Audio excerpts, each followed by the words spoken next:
That's right. The cold open start. Just no starting soon screen, no nothing. We're just live, just like that. The old school method of just starting your stream and talking when nobody is here and nobody knows it's coming. Most definitely talking to no one at the beginning.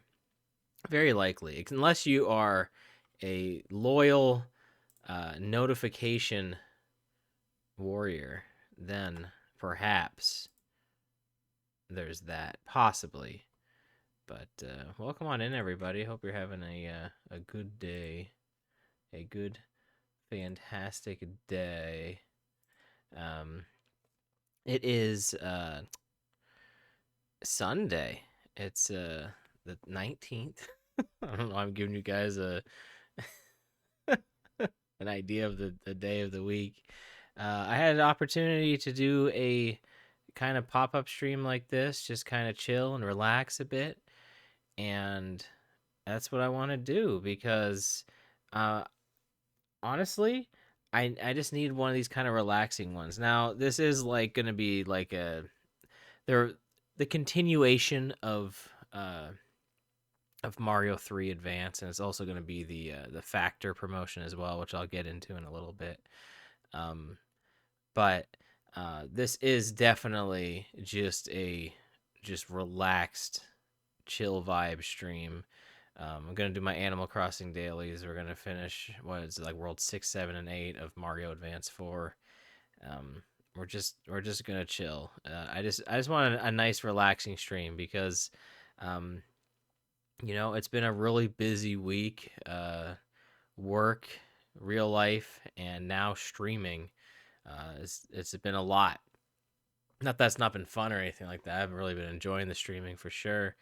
But and I know what you're saying, like, well, isn't this streaming too? But I don't know. There's something about, I guess, not taking it as serious, if that makes sense. Um, that just kind of gives it just its own vibe to it. I don't know how to really explain that. I just want to just talk about some stuff. Stuff I've definitely talked about on numerous streams at this point, but maybe you weren't at those other streams. And, I did something pretty cool yesterday that I mentioned in my Discord, but I haven't really talked about on live stream yet. So, there's content there. And just in general, just stuff that's going on. Um, so what is going on? What's going on with old Spackington here? So last night, to get my uh not to get my that's not the right word. That's not the right way to start that. Um Here. Last night I did a project last night that is going to help improve retrospec. And I mean, honestly, it's just going to help improve just me playing games in general. It doesn't have to even do with retro. I mean, it definitely has a lot to do with retrospec. I think starting retrospec really made me, um, like take be like, okay, I need to do this for sure. Um, so last night I took it upon myself to clean the 72 pin connector inside the NES, the Nintendo Entertainment System, the original one from '85. Um, I've had this console, I mean, ever since I've been alive. Like, that's no joke because it belonged to my brothers. It's now mine. I've taken care of it all the way up until this point. Still works, but like most Nintendo consoles, with age, they wear down. And it is definitely far gone as far as like practical usability, or it was, not anymore. But practical usability, it was just not great. Because you'd put a cartridge in, you'd clean the cartridge, put it in the console, and just like nothing. Like you would have to like wiggle the cartridge around, trying to get it to the connectors to line up, and it was just a hassle. And every time I put a game into that console, it would take minutes. Um, sometimes it's like sometimes literal minutes. just getting it going. And that's not really practical when you want to swap games or, you know, getting ready for a stream or and just in general, like I was afraid if like a breeze went by, it could cause the connectors once you did get it lined up, um, to glitch out and freeze the game or like make the graphics go all funny, like all kinds of stuff. So anyway, about half a year ago now, I was talking to one of my IRL friends that I was going to clean the NES, and I looked up a video on how to do it. And beyond just realigning the pin connectors that connect to the cartridge, the other thing to actually straight up clean it is to take apart the NES itself and to take the pin connector off of the board and boil it in water, which I'm not kidding. But I guess because the metal that is the pin connectors is it's like a non-rusting metal, you can do it, and so it cleans off any grime that's been building for close to, well, I guess 40 years, right? Isn't that crazy? I think the NES, not the Famicom, but the NES, I believe, came out in 1985. It's this 40th anniversary this year. So yeah, so 40 years. I mean, I don't know if, like I said, I don't know if my brothers had it in 85. I want to say they got the action set, which came with Mario Bros. Duck Hunt, which might have been 86, 87. So they probably got it around then, I'm guessing. I know we had the Zapper, and we definitely had the Super Mario Bros. Duck Hunt cartridge. You can see it right there. That's not our original one. That's one I got recently because I didn't have a copy of Mario Bros. Duck Hunt, so I needed to replace it. But anyway, there's a lot of buildup of grime in there, and obviously the pins aren't aligned. Every time you recess the game into the console, it bends the pins down, and that's just a design flaw of the NES. So anyway, I looked up a tutorial on what to do, and bending the pins, I get again, was kind of, I think, the more like important fix. It's probably the only thing you would have to do, probably, but you probably could get away with also only just boiling the the pin connectors in water. Anyway, I did it, and it works great.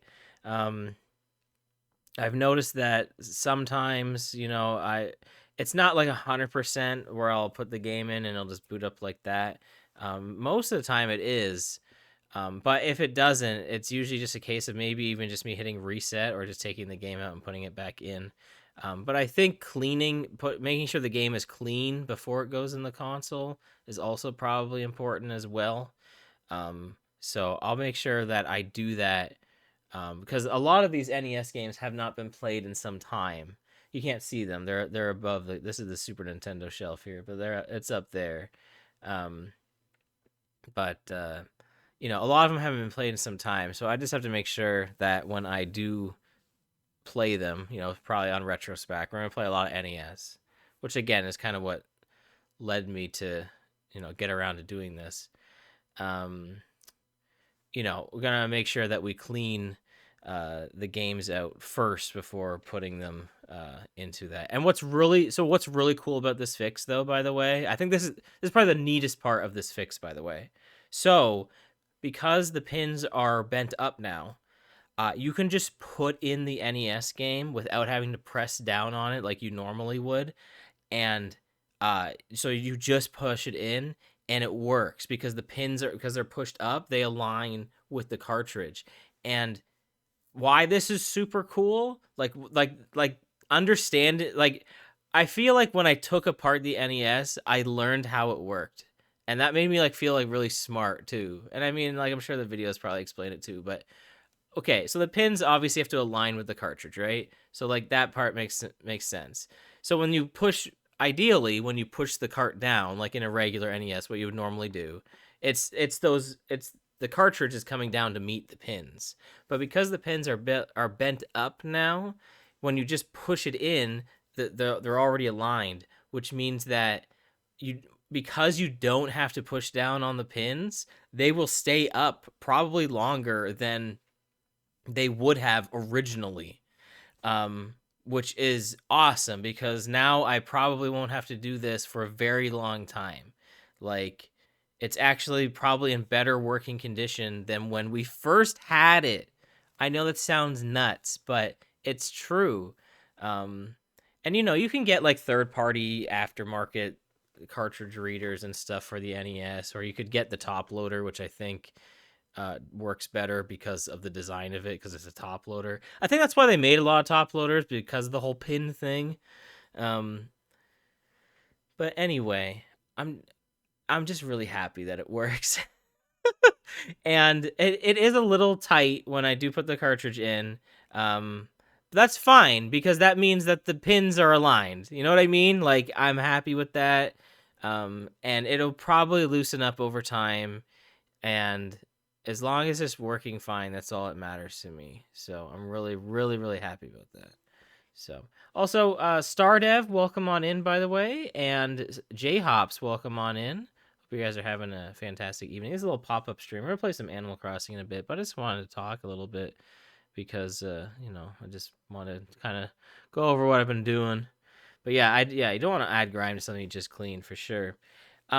On the topic of just cleaning too, we also revived another console. I think this happened after the last time I streamed Animal Crossing and Mario 3 on here. So, my GameCube that I have is done. It does not work. Okay, it does not work. I mean, like, it powers on and stuff, but it does not read discs. So it is prime for modding. I'm going to do that at some point because like physical modding, not software modding, but physical modding, because if it does if it powers on and like the other components of it work, I'm gonna mod it in some way so that it doesn't need the disc reader to function. That makes sense to me, right? We have a GameCube that doesn't work. I may as well mod it to do something that I want it to do. Ideally, what I want it to do is load the GBI or the Game Boy interface, which is basically software that uses the Game Boy player that is plugged into the GameCube, and it's just better software than the Game Boy player. It doesn't add like weird filters to it. It's more one to one. Like there's not really any like delay or anything like that. So that's what I want to do with my old GameCube, is get some sort of like probably like an SD card mod or something. I've looked into like how to like what you can do. There's some really easy ones out there where you literally you kind of just unscrew the disc tray and just put the new one in. That's one I looked into. It's a little pricey, but it's something I'd be willing to do if it's gonna improve the quality of Game Boy games on here, right? Like that's kind of the point. I really want to do that. And now, with retrospect, I really do want to use like original hardware and everything. And it will still be using original hardware. It'll still be the GameCube. It'll still be the Game Boy player. It'll just be using a third-party software, and I think that's fine. Honestly, I truly think so, because um Game Boy Advance games are probably fine, I would say, on the Game Boy player. Like, they're not the worst as far as looks and everything. But Game Boy Color, like games that are like only playable in the Game Boy Color, are like in a limbo for official support, because you cannot play them on the Super Game Boy, and you can play them on the Game Boy player, but they're like really shrunken down and tiny, and it just, they don't look great on there. And like I said, it's the only official way to play like strictly Game Boy Color games. Like Pokemon Silver, for instance, is a Game Boy Color game, but it also can be played on a regular Game Boy, which is why it works on Super Game Boy and all that stuff. But if you want to play like Wario Land 3, like as far as official commercial support goes, your options are the Game Boy player, like official. And that sucks. It's not ideal. So I do want to mod that at some point. That is something I'm looking into. but one step at a time, right? There is also like there's like the N64 like Wide Boy, which is like an unofficial thing they released, which I think can play Game Boy Color games. I think it can actually play Game Boy Advance games if I'm not mistaken, which sounds weird on the N64, right? But I think I'm right on that. Um, and I think there's like kind of less to it, but I don't know if it's better or not. But anyway, it was released to like like magazines and like like Electronic Gaming Monthly would have had something like that to capture screenshots for their magazine. So it's not really a commercially available thing. It's very expensive, a lot more expensive than if I just mod my GameCube. Way cheaper to do that. So also Wolf comment, all right, yeah, Super Game Boy 3. Let's go. Yeah, welcome on in, Wolf. I'll see you soon. Oh my gosh, that is so soon. I'm so excited, man. It's funny. I'm gonna get back to the GameCube real quick, but I did want to talk about some random things. So I've been game chasing. I go on and off game chasing. If you guys don't know, I'm trying to track down all the games I owned growing up, which is a big ask. It's a pretty big ask.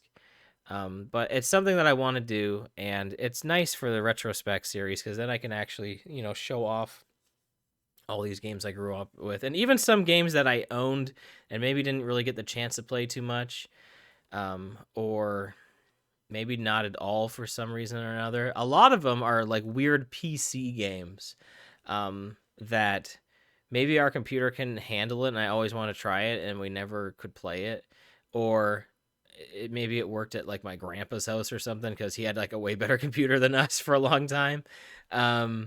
Like just all kinds of reasons. But anyway, so I'm on the topic of PC games. I did share this in my Discord, but I found this really random PC game at Half Price Books. It's like the only place I can find. It's the only place I can find PC games anywhere, and they don't normally price them like what they go for typically. I actually recently found CDI games there that were just priced as PC games, and they were definitely worth a heck of a lot more than they were asking. But anyway, this is Disney's Atlantis, The Lost Empire, Trial by Fire. I don't remember if I saw an ad for this or if my grandpa had this, or it feels like something from my childhood that I like vaguely remember. And maybe I played it, maybe I didn't, but it was $4. It's still sealed. I looked up like the going rate between a new copy and a complete copy, and it's like a $5 difference. So it's like I don't feel so bad about opening it. It's not, you know what I mean? It's not like I found like this gem that like, oh no, I open it, it's gonna, well, it will devalue it by $5, but I mean, like, whatever, right? It's not like this huge loss, and I'm not planning on selling it, um but anyway, I did find that, and it's fun trying to find PC games there every time I go to Half Price Books because like it's rare that there's new, like that wasn't there before, but like every time I go, like when there is new PC games there, I get excited because I'm like, hopefully there'll be something that I've been looking for that'll be there. And I don't know, there's something about just collecting old PC games that's just really fun to me. I know a lot of them you can probably just download online at this point and play them, but I don't, there's just something cool about finding the disc and everything. I have pretty much most of the stuff I need to find are these old PC games. And a lot of them are thankfully CD based, which I feel like more people have hung on to and have been easier to see in the wild versus floppy disks, which are slightly harder to find. There are a couple of floppy disk games that I'm not really counting on finding anytime soon. But it is exciting anyway, the prospect of that. So I'm looking forward to game chasing real soon, in a couple weeks here. But what I wanted to talk about with the GameCube, so going back to the GameCube, so I talked about my GameCube and how it's like I said, I'm going to mod it at some point because it doesn't read discs.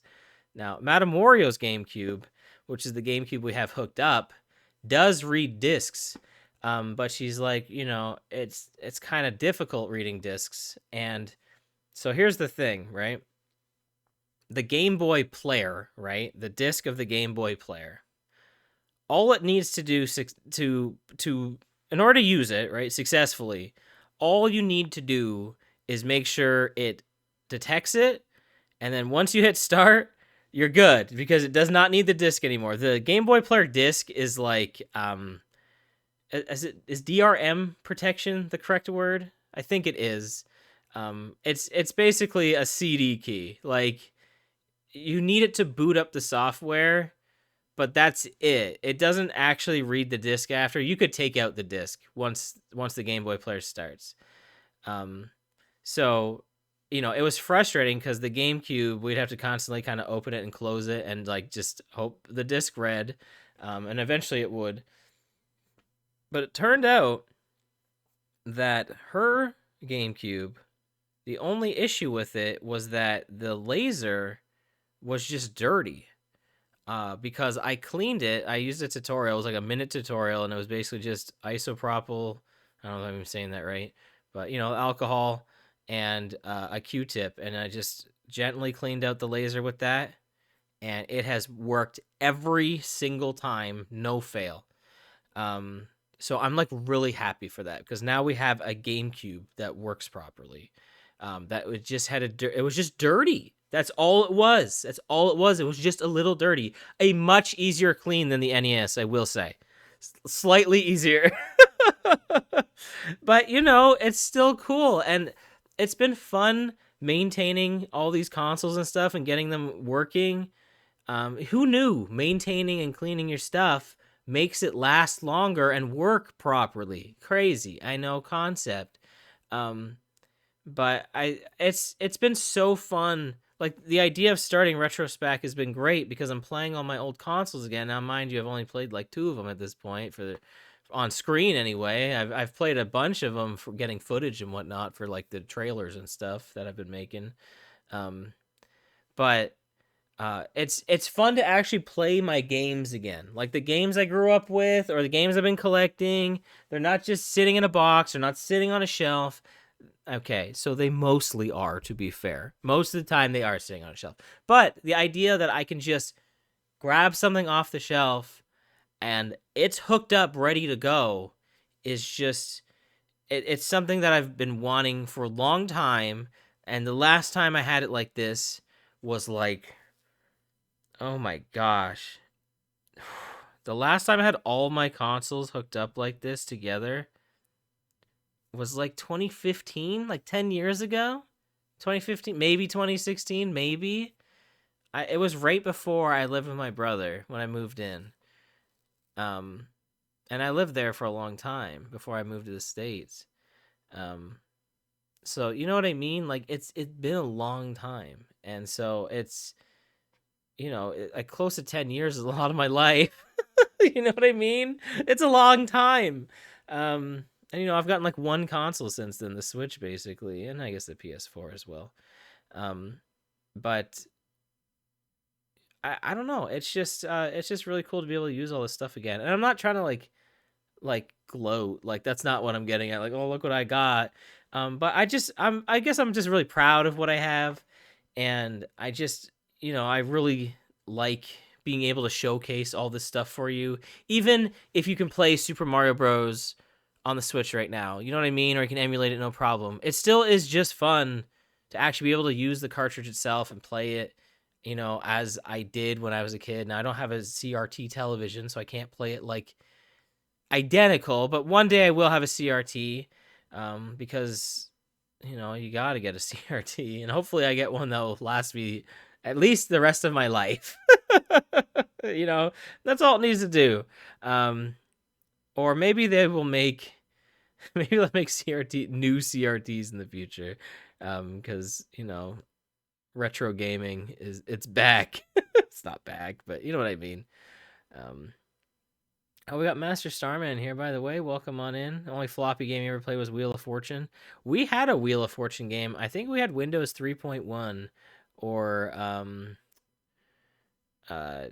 maybe it may have been even like 3.0 or 2.0 or 1.0. I think it was, well, it may have just been in DOS, honestly. But we had a Wheel of Fortune game. I think We had like the green screen computer, I think. That sounds right. That's I feel like I'm not making this up. I don't remember much about this, but I do remember playing Wheel of Fortune um on something like that. And I remember it being pretty fun as a kid, even though I wasn't like smart or anything. I didn't really understand like pop culture and everything at the time. That's a big part of Wheel of Fortune. I probably should have put this as just chatting, huh, instead of Animal Crossing. Oh, whatever. We'll get there. We're getting to Animal Crossing, all right? If you're here for Animal Crossing, we're getting there. It'll take a minute. We'll be there. Um, but yeah, the retro tank though. There's some pretty good CRT filters. No, for sure, for sure. But I think that's. I'm not really going for. It's not the it's not the look of the CRT. It's the feedback of the CRT. Um, like I think just kind of like the curvature of the television of the screen. And it's more one to one. Cause like I make this comparison all the time. I'm like there's like so I think that the easiest way to really see like the delay on your television is to play Kirby Superstar. Cause Samurai Kirby, when I was a kid, I could consistently get like the 10 millisecond like timing, right? Like very consistently. And now that now I can get like maybe like 16, 17 or something. And I'm like, that can't just be me getting old. I mean, is it? Like I want to play on a CRT to know like, is it just me getting old, or is it actually I want to say it's actually the CRT, because lots of people say that like it's harder to play games like Mike Tyson's Punch Out on like a modern television versus CRT because of like the timing on dodging stuff and that. Like I think that's just I think it truly is like that. I'm not crazy. And it's not that the game runs differently, it's that the feedback from the screen to you is not one to one. Um that's what it is. And yeah, that's why right. That's why people play Melee on old CRTs. Exactly why. It's a proven thing. I would still love to know what my Samurai Kirby time would be now, though. That definitely, you know, definitely encourages me for sure.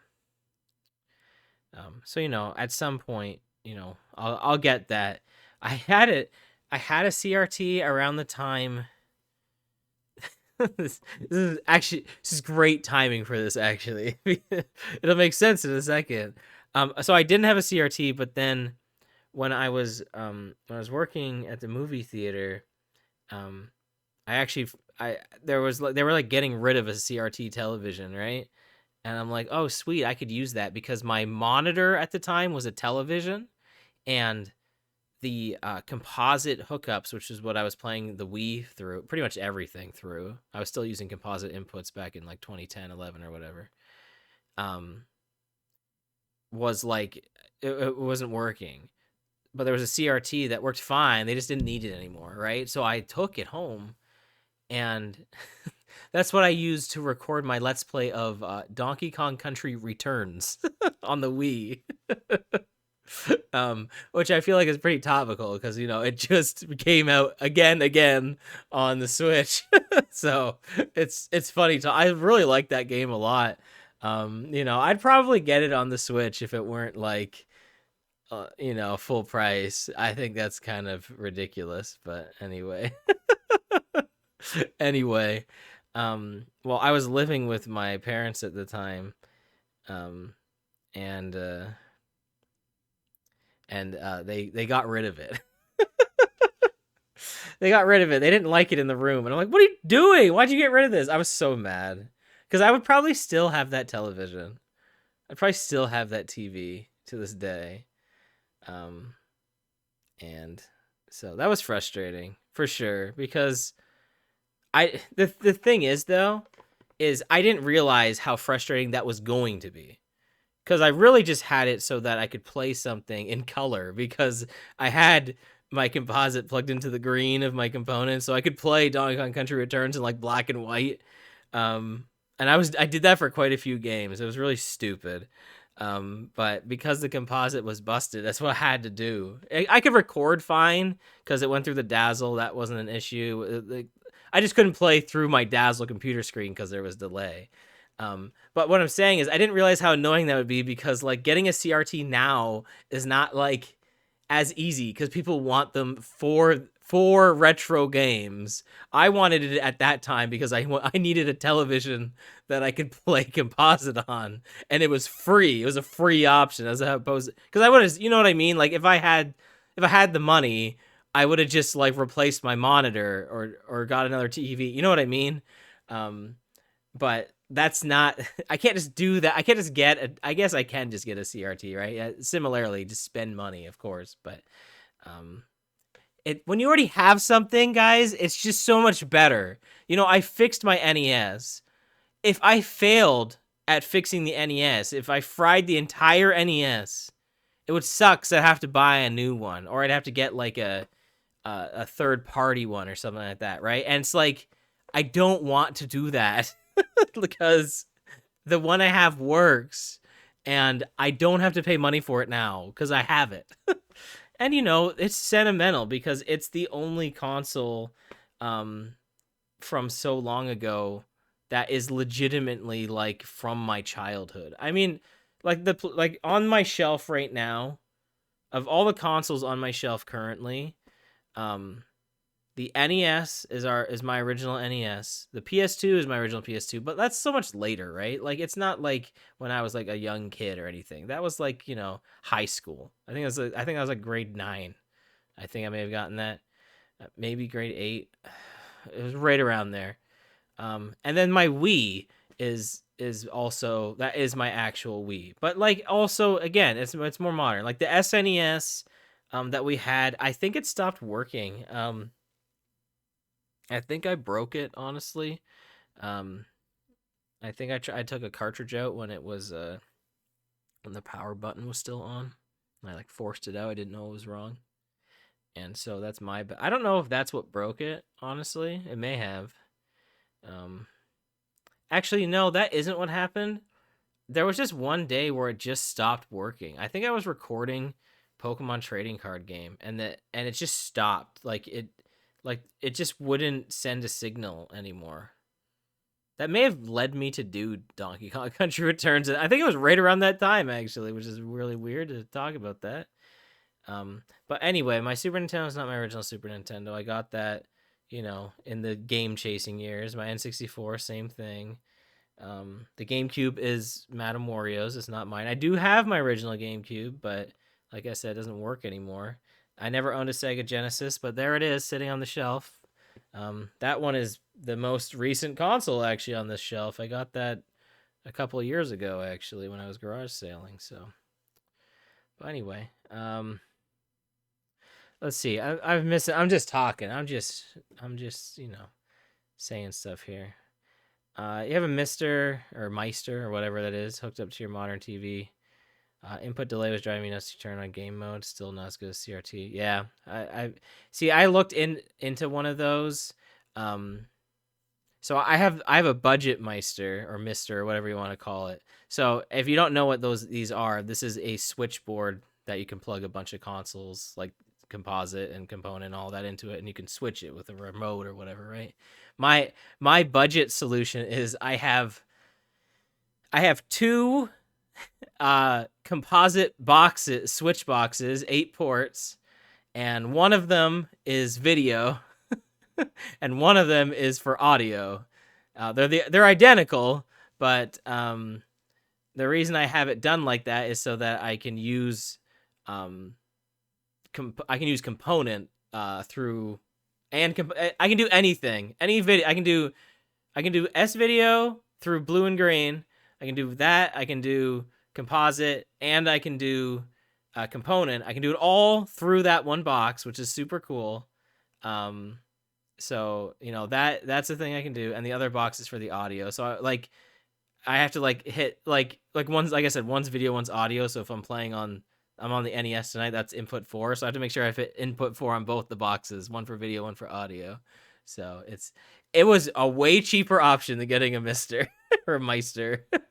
Like, oh, frame Meister. That is what I was talking about. Yeah. Oh, this is something else. Okay, yeah, I am talking about the Frame Meister. Okay, I'm not familiar. I feel like I've heard of the Mister FPGA, but I've seen this name, but maybe I was just combining these two products together, and I'm not. Yeah. Anyway, I recommend doing this if you want to hook a bunch of consoles up and you want to save hella cash. I strongly recommend what I did. I think it only cost me like, I think each box was $20. So it was like $40. And what's great about them both is they're not powered. So like they are literally just physical boxes. Like there's nothing being done to them. It's just the feed of the cables going through. You know what I mean? There's nothing special about it. So, and I think that is ideal. I think that's what you want. So if you had a CRT, you could test that with Kirby Superstar 2. You have the cart in the console. Me too. My Kirby Superstar is my original cart. I remember getting it at like, I think it was like Kmart or Zellers or something. It was in a bargain bin. I've told this story a few times, but I had 2 games in my hands and I could only choose one. I was only allowed one. And my options were Kirby Superstar or Tamagotchi on the Game Boy. Made the right decision. And little did I know that I would marry somebody who owns Tamagotchi on Game Boy, which is nuts. So I could actually play it, which is wild to me. What's the chances of that? But you think your grandma threw out some N64 boxes? Thank you, Sub the Carts. Yeah, we had a bunch of boxes, and I remember we had all the SNES boxes. Don't know what happened to those. I remember when I was living with my dad, we had the SNES box, the full thing, and I don't know. I mean, they probably threw it out for sure. I had to save, so I have the box for Kingdom Hearts Chain of Memories and Pokemon Pinball, Ruby Sapphire. They were gonna get rid of them, and this was like way later in like this wasn't like, I was probably graduating high school at this point, maybe in my like victory lap or something, and I was like, no, don't, you're not getting rid of those. So like I saved them. Like you can tell, like the Kingdom Hearts box is a little smashed up. The Pokemon Pinball box though is in peak condition. But those are like the actual boxes. No, those weren't my games. Those are both Zenonius games. But nevertheless, they're mine now. But you know what I mean. Like nevertheless, I did save them. And I think those are the only original boxes that I own from anything. I mean, besides like obviously all my PS2 games and stuff like that. Like I own all that obviously because it's just, you know, we really should just change this to just chatting, right? Like let's just change this to just chatting. Like, who are we kidding? We're probably not playing Animal Crossing. Maybe we will. I don't know. We might soon, but I might as well change it to that. But anyway, I wanted to keep all that stuff. I remember having like the ActRaiser box. I don't know why ActRaiser came to mind. I just did. And I remember we had a drawer full.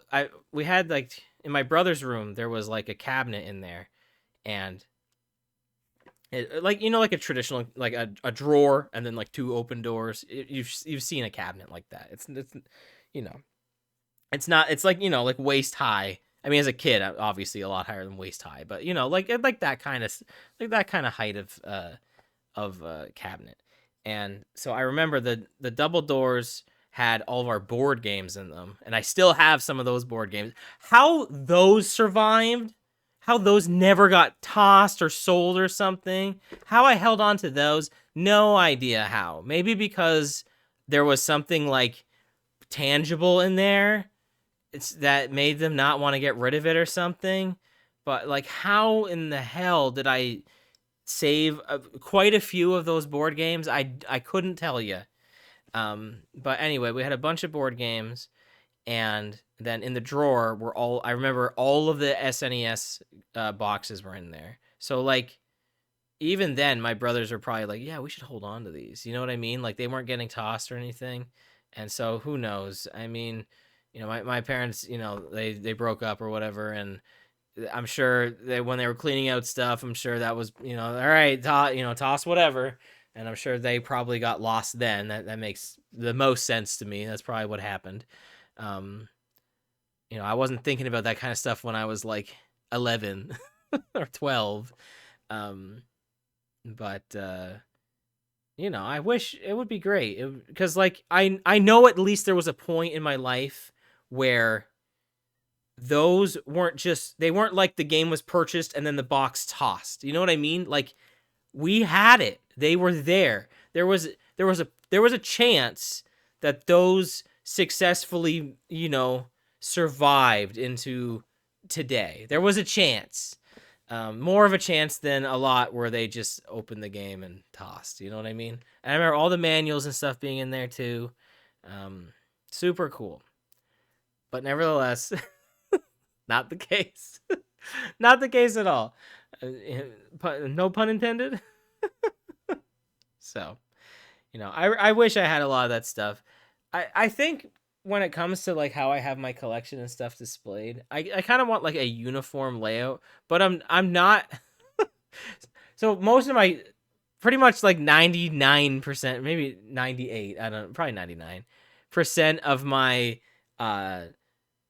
my cartridge game collection is loose games, because let's be fair, like it's not reasonable. It's not reasonable to go for complete in-box copies of all the games I own. It's not feasible. There are some games I've seen that are surprisingly cheaper than I would have thought in the box. There are some games I've been tempted to purchase in the box because they are not as expensive. There's actually one game I still need on the NES that a game store local to me has. I think they still have it. And I don't own the game, and and the only copy they have is in the box. And I'm like, should I buy it?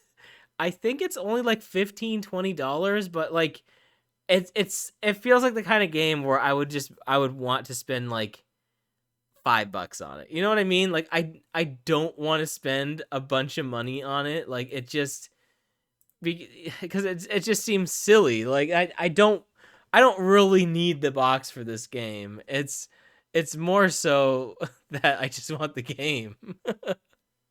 The game in question, by the way, is Clax. It's a Tenjin published game, so it's an unofficial NES game, but it's super part of my childhood. My brother loves the game. I'm sure you've heard of Cypheron. And when I visited Canada last year, the end of last year, which seems like a fever dream, he actually let me have a bunch of his games, but he would not part with Clax, which look, the things that he gave me, the games he gave me, I'm so grateful for. Like he gave me his like pre-order copy of Ocarina of Time, like the gold cartridge. You know what I mean? Like he gave me that. I'm super thankful for that, right? Because like, I wanted, like when I've been collecting, I wanted a gold cartridge Ocarina of Time. That's what we had. It's a different version than when they re-released it with the gray cartridge. That is the original version, is the gold cart. And I would have settled for a gray cart, but I really did want the gold cart. And the the easiest way to get it was for him to give me the cart. That was the easiest way. But I wasn't counting on him doing that, and he did, and that was super nice of him. But he didn't want to part with Clax, and I get it because he loves that game. It's very like it's as much as Rad Gravity is a part of my brand online, Clax, weirdly enough, is part of his brand online. Now I know a lot of people know him for Banjo-Tooie, but like even like his little intro and stuff has like the little Clax like sound clear, and he talks about it all the time. He's had like update videos with it. Like he loves that game. And so like I totally get him not wanting to part with that. Like completely understandable. But I guess part of me is like, why didn't I just purchase? You know what I should have done is I should have bought it, and I should have just kept the game for myself and just gave him the box. Because then he could display it all nice, right? Because he's not probably going to play it, but you know, I think game boxes and a lot of games now are kind of like art pieces at this point. A lot of people just display stuff because it looks nice. Um, and that's why I do. You know, it looks nice, and I want it to be accessible. I want everything to be playable too, right? And at some point, this will get improved, but it probably won't be in our current living situation, just because my office space is not very large. So at some point, me and Bobo will have our own offices, and I will get to layer the walls in bookshelves and put all my board games and video games and nerd memorabilia all around that room. But until then, I have my tiny corner, which I love. This is a way more space than I had in our old place. And it's got the game consoles. It's got most of my video games. And I like my desk set up. So it's nice. I can't complain. I can, but I won't. I really do enjoy it. And so anyway, I just want to own all my old stuff. And I know I'm not going to get all of my original stuff at this point, but it is nice looking at what I own and being like, "Oh, this is my actual copy from back then." Most of the games that were mine growing up are actually my original copies because I kept them. Um like I can run. You know what? We'll run through them right after. I'll read your guys' comments first, but then we'll run through. This is probably like a video I want to do at some point, but you know, we'll just casually throw it in the stream here, and we'll talk about it a little bit because it's kind of fun, right? Um, but imagine just ditching the cases with Switch games. Although I think people do. You know, you see loose Switch carts and stuff for sale, and you know, people have like multi-cart cases or you know, packs. Like, it seems weird to me with clamshell cases, like since they've been like Nintendo's been doing since the GameCube. It seems weird to me that you would ever want to get rid of that because it's like a perfect storage case for it. But some people don't like that. Some people would rather loose discs in a binder, or they would like, you know, some sort of cartridge thing for Game Boy Advance or DS or Switch or whatever, right? Um, but yeah, like everything's alphabetical. I don't know if you guys probably didn't notice because I'm like in the way. Here, we'll bring the mic over here. Oh man, I love my setup now, guys. I just love I can just move the mic around. Like oh man, I love my setup. It's so much nicer than how I had it before. I love the microphone arm. Like just it's gonna be tough getting back to this to this. I mean, I'm gonna have a way better camera angle in the like once I have my own office and everything. But I mean, for now, I freaking love my setup so much. This is my favorite setup I've ever had. Anyway, anyway, no, I beat Prince of Persia: Lost Crown last week. Forever, I had like it was like gold, blue, gold, which kind of matched the colors of the color scheme of the game. And so I had my shelf was like constantly like this. Oh, is that why this keeps going out? This is on fade right now. I don't hate it, I guess. It's been doing that the whole time. We have fade on. I gotta turn that off. That's how do I turn that off?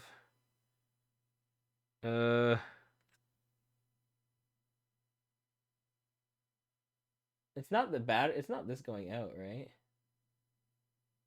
Oh, I just turned smooth on all of them. Oh no. Oh no, we've ruined it. Okay. There we go. I don't know why. I don't know. I must have hit a button or something. I was like, that shouldn't be doing that. Anyway, so I had this line with Prince of Persia for a while now, but I just put some random stuff up. So I got my Soul Silver box here, which, you know, prized possession in the collection because it's not cheap. I got this used like not long after the game came out. Honestly, I didn't buy this new, but I think I got it for a pretty good deal. I got Mario Bros. Duck Hunt here. This here, let's show you this stand here. This is from Rose Colored Gaming.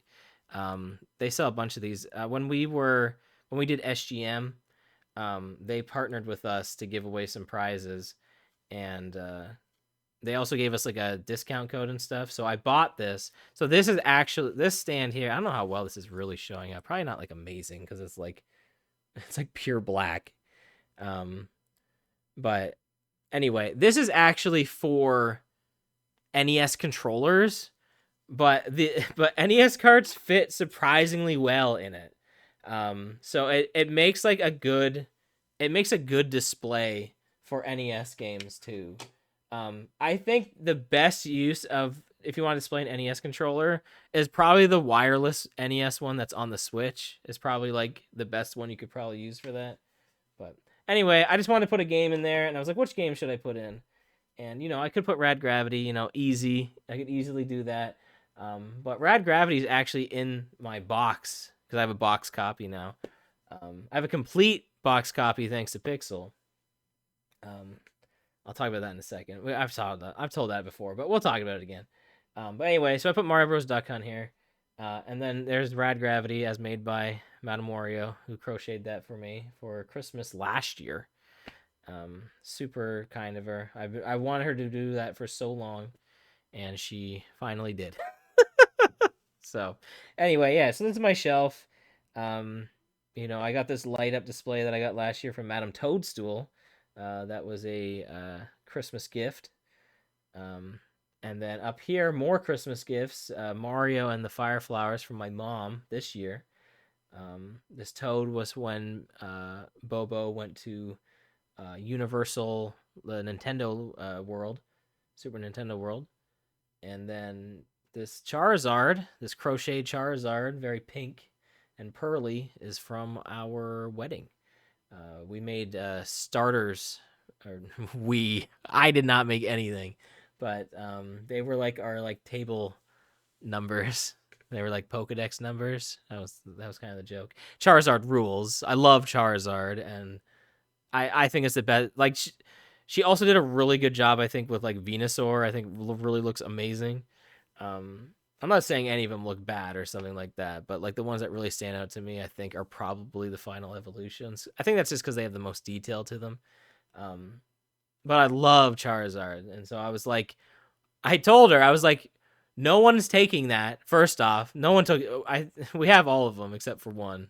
I won't get into that, but anyway, I was like, no one is taking this, and when we get a space where I can have my own setup, that is going on my shelf. I'm like, no one is getting that. I love this so much. I'm like, no one's getting this Charizard. So it's such a unique piece. It's very sentimental, and it rules. And he's got a Mario cap on now, which is from Super Nintendo World. That's a new addition. So anyway, so yeah, I got the shelf. Soul Silver is here out of necessity. So weirdly enough, my shelf recently, I reorganized it.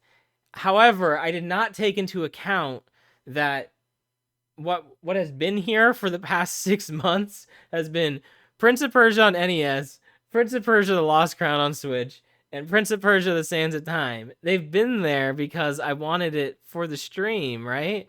And because I literally have been streaming that since August, I had them in sight. So when I finally started putting stuff away, I was like, oh, I don't have space for those games. So I had to replace it with something. So, I mean, obviously I replaced Prince of Persia on NES with Mario. And then this here was like up here in my Switch games, but I just recently got a new Switch game for Christmas, and by a new one, I mean it's a collection of old ones. I got Mega Man Battle Network collection. And so when I put that in there and Prince of Persia in there, I don't really have the room to stick this on top now. So I'm like, you know what? Screw it. I'll just display it. because like it looks. This is a really nice box. You know what I mean? Like it's very pretty. People love Pokemon. I've never beaten Soul Silver. Because I don't play my games anymore. I mean, even back then, because Soul Silver would have come out what, like 2009 or 10 or something. Um, so who plays games? So, um, anyway, oh, let's move on in here. Let's come back. So yeah, I'm always looking to improve stuff, and it's not always just about buying stuff. Um, I'm very content with my collection. I like trying to find new stuff. Don't get me wrong. Like it's not like I'm not gonna buy something for my collection. But I typically have a list of things that I'm looking for, and most of them are my childhood games that I'm trying to replace.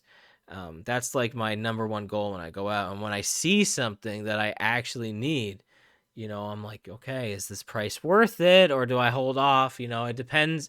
It depends on a couple of factors. Obviously, the price is important. How often do I come across this game?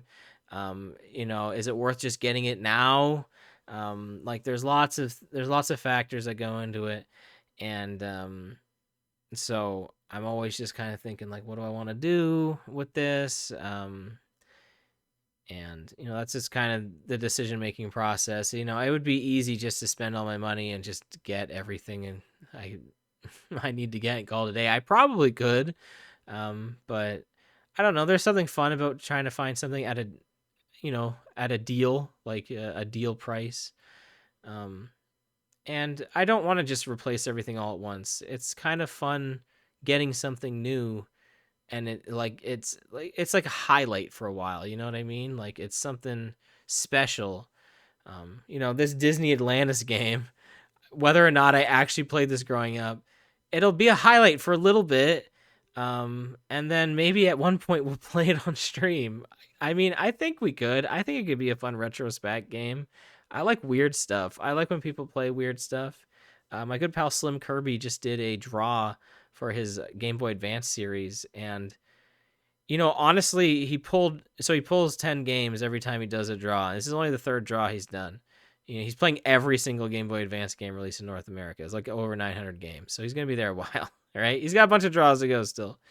But he got a lot of weird stuff. Now, granted, technically, 4 of the games that he got are like established game franchises.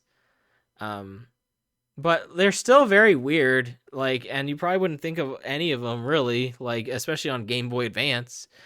So I feel like he has the most fun list of games yet, and so I'm really excited because, like, I love, like, they're never gonna re-release Disney Atlantis Trial by Fire. You know what I mean? Like, or Disney Atlantis: The Lost Empire Trial by Fire on PC ever again. You know what I mean? Like that's not gonna get a re-release. It came out. I looked it up. It came out in 2001. It was only released on PC. Like that's never coming out again. Right? That's the kind of stuff that's really fun. Like when you find like these old games that are like definitely just one-offs. They'll never happen again. Probably mediocre. Some are hidden gems for sure.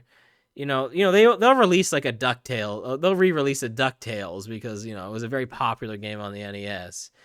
But some games they are not re-releasing, and so it's always fun when you find that kind of stuff. And unless you emulate a lot of this, you definitely need to find the original hardware basically to even be able to play it. Because yeah, you're not playing it on modern. You're not playing it in a modern release. Like that's not happening. So, so I wanted to talk about the games that I still own that actually are from my childhood. So if you don't have to follow along, but I probably should post a link to this or have a command. I thought my chat bot was working. I don't see it weirdly, and I'm not sure why. Also, I'm supposed to have the chat on screen for this too. I don't know why I don't, because I'm archiving this later to YouTube, so I'm not really sure why I don't.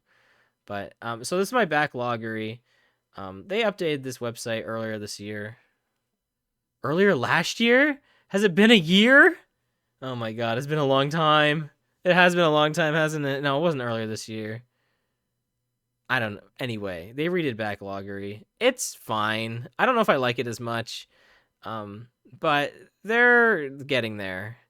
It's getting back to how it was, but like with the new improvements, I really like the new backlog roulette. But anyway, I use this to like look at my games and stuff, and I need to add Atlantis Trial by Fire into it. But what I really like about it is, um, say you forget that you beat say you forgot to enter in that you beat a game, or that you forgot that you bought a game and you enter it in, you can like change when you acquired it or when you beat it like in there, so that it'll accurately reflect that on your backloggery, as opposed to like when you entered it in there. So I like that a lot. I wish there was like a like you can do it, but like for some of them it's kind of weird, like it's kind of weirdly done. um but I really do like that change to it. It is nice, um, that you can modify, because like realistically, like it's just your own personal document of finishing games and stuff like that, and collecting games. Like it doesn't have any bearing on anything else. So I'm glad that it's customizable to that point. I really wish there was like an add custom console thing, or like there is a list option, but I really wish there was like an option to like add in the SNES Classic as like a console or something, like stuff like that, or like sub categories. Because there's like a plug and play console that you can do on like as an option, but they literally mean it for those plug and play consoles, like like that like SpongeBob like joystick controller, like you've seen that, like any of those weird consoles that plug directly into the television. Like they don't really mean, because like I was able to add the SNES Classic in, but I remember having to like under plug and play, um I had to like add Super Nintendo, or the SNES Classic as a collection game, and then in that collection I had to like put like each game as like a part of that collection. Like it was just it's just a weird addition. Like I wish there was a different way to do it. Um yeah, time is flying, Wolf. I agree. Do I really have the Japanese releases of those SNES games? I do. So the Super Nintendo is incredibly easy to mod. And I talk about this all the time, but it's literally, to sum it up, it's a physical lockout. There's two pieces of plastic that prevent Super Famicom games from going into the SNES. Otherwise, it reads it fine. So, and you can either buy an adapter. Why would which it's just a piece of plastic really that goes into the cartridge slot, and then you can put a Super Famicom cartridge into it, or you can do the barbarian way. Grab a pair of pliers and just rip those pieces of plastic out of that Super Nintendo. You do that, and you can put any cartridge in it. And that's what I did. And so now I can play Super Famicom games. I still don't remember if I bought Rockman X3 first or Seiken Densetsu 3 first. And so that's Mega Man X3 and Trials of Mana, Secret of Mana 2, whatever you want to call it.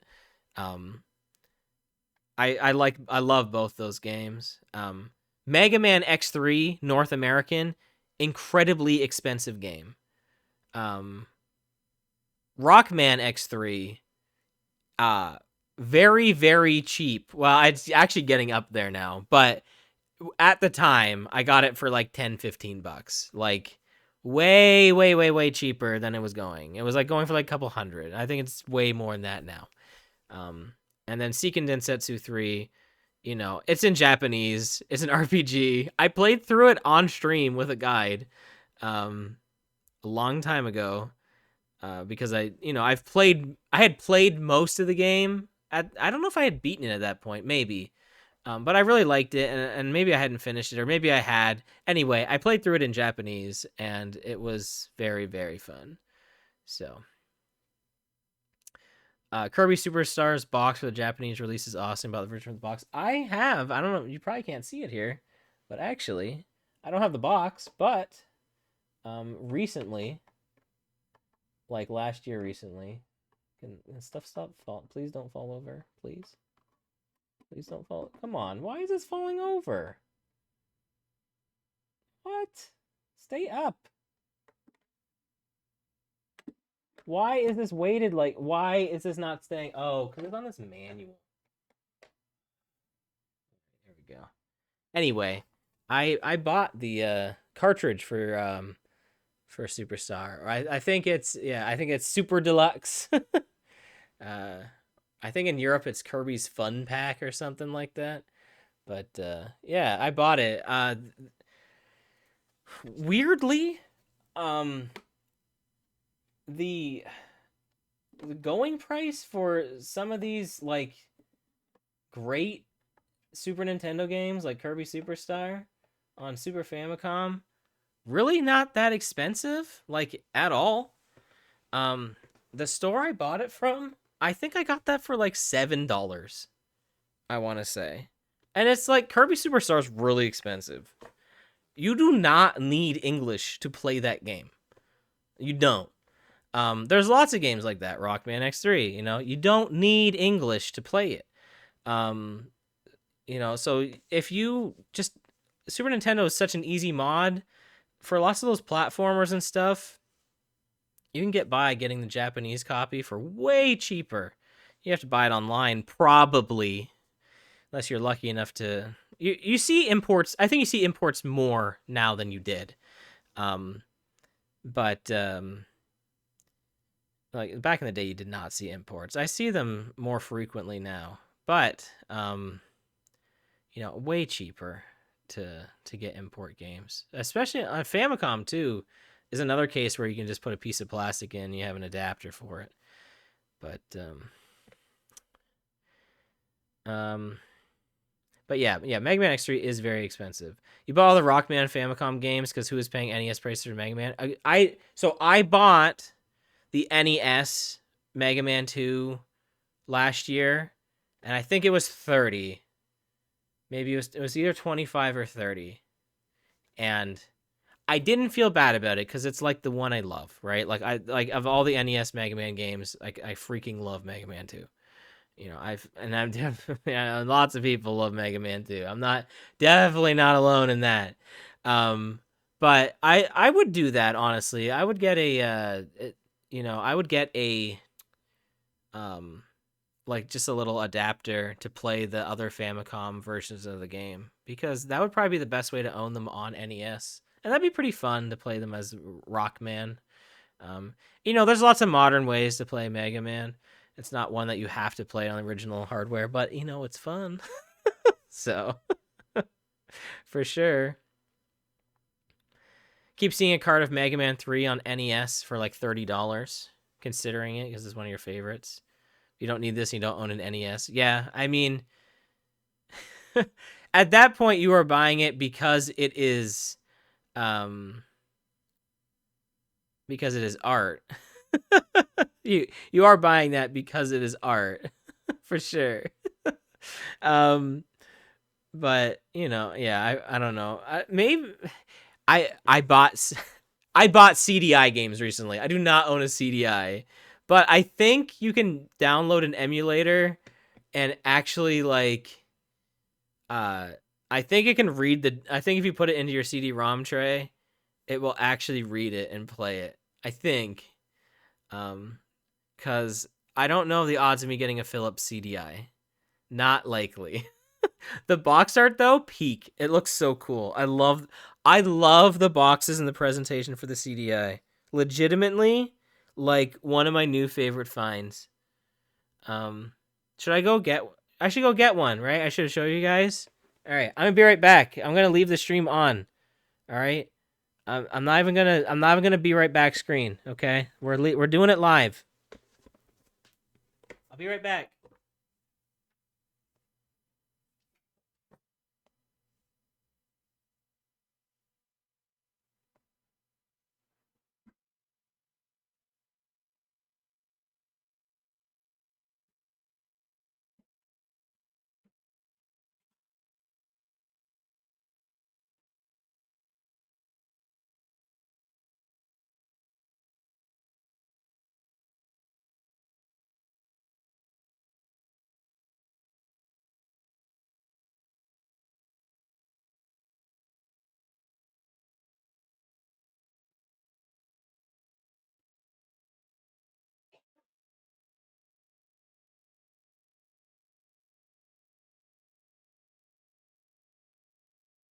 All right, we're back. I even mute the mic. I know, crazy. All right, so this is Dark Castle. This is one of the games I got. All right, so this is Dark Castle on the CDI. I know Angry Video Game Nerd did a video on it. Um, again, half price books normally very expensive for everything, but for PC games, not a PC game. For PC games, they don't seem like they know what they're doing for the most part. Right now, they have like Command and Conquer, which I really want Red Alert. That's like one of my childhood ones. But they have that one priced up because I guess they know Command and Conquer is like a series. So they got that one for like $20, which probably isn't crazy, but like I still don't want to pay $20 for it. I wish it was like 4 or 5. I'd buy it like right away. But anyway, so I bought like 8 or 9 of these CDI games for like $4 to $6 a piece. This one was $6, definitely worth a lot more than $6. But like, so like this is the cover for it, right? So it's got like this big box, right?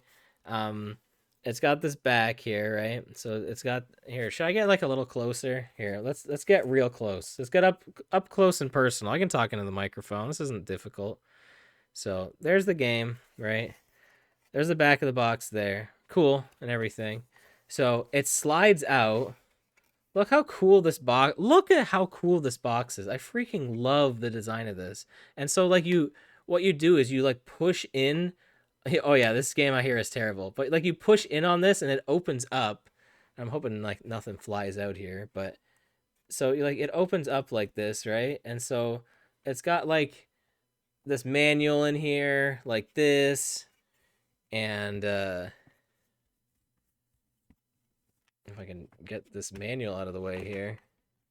Like it's got like the disc in there and the seat. Like I love the presentation of this so much. These games are like they're supposed to be awful, right? But man, did they kill it on the design for the packaging. Just absolute peak. Um and it's good that they did because when you make a product like this where it's easy to store in a case like this and like it put all the manuals and stuff together, that's how this stuff survives the test of time. Okay, because like this is from like 1991 or 2 or something like that. So it's super cool. I love it so much. um and I don't know if I'll ever get to play it, but you know it's really cool looking still. And I mean, I don't know, maybe I'll sell them at some point. I probably will. But I might keep this one because, well, it looks sick, right? Like just like this is just an art piece. Like this is just art. Like I can just put this on my wall. You know what I mean? Like it's just there. It's just art. It looks super cool. I probably should put this on my shelf. Even though I can't play it. But anyway, I think that's one of the coolest finds. And I have like 10 more games like that. That one is more known again probably because of Angry Video Game Nerd. Um but I have a bunch of other ones too, and like weird like museum piece ones too. So it's neat. Also, Casanova, welcome on in using that factor code. I guess I should talk about that, right? We're like an hour and 15 minutes into the stream. I guess I should probably mention the sponsor of the stream. So I'll quickly talk about that. I won't spend too long on it. But yeah, I am partnered with Factor 75 um for this stream. And this will probably remain here until the end of the campaign, which I think is like a week or two that's left to go. But I can say I had it last week. Okay, so we ordered it, and we had it last week. I can super recommend it. It was very good. It was surprisingly better than I thought it was going to be. Um, like I had no idea like what it like how it was gonna turn out, because like I know you just like microwave them, and I'm like, how good can that really be? Um, Straight up, very good. Bobo got this like it was like Indian butter tofu or something like that. Holy crap, it was delicious. I'm like super jealous because like I wanted that. I tried it. I was like, oh my god, this is so good. But like I had like barramundi fish, which was really good. And then the other day I had like chicken, and that was really good too. So I really recommend it if it's something that like can fit into your budget. I would at least give it a try for sure. Please use my code. Make sure you just use my code and no other third-party extensions. Um, and you can get half off of your first box and free shipping. So give it a try, even if it's just for 1 week. It really helps me out too. If you give it a shot, it's only in the U.S. unfortunately, as far as this promotion goes. Um, but it greatly supports my content. And so if you're willing to give it a shot, I can straight up recommend it. It's super easy. They ship a box to your house.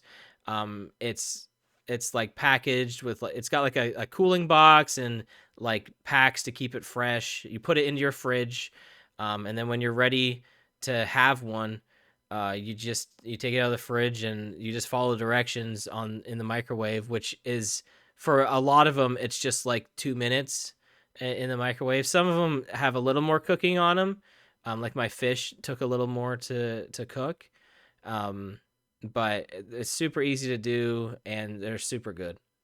So I like this, like, yes, this is a sponsored segment, but straight up, like, if I had the ability to work this into my day-to-day routine, I would.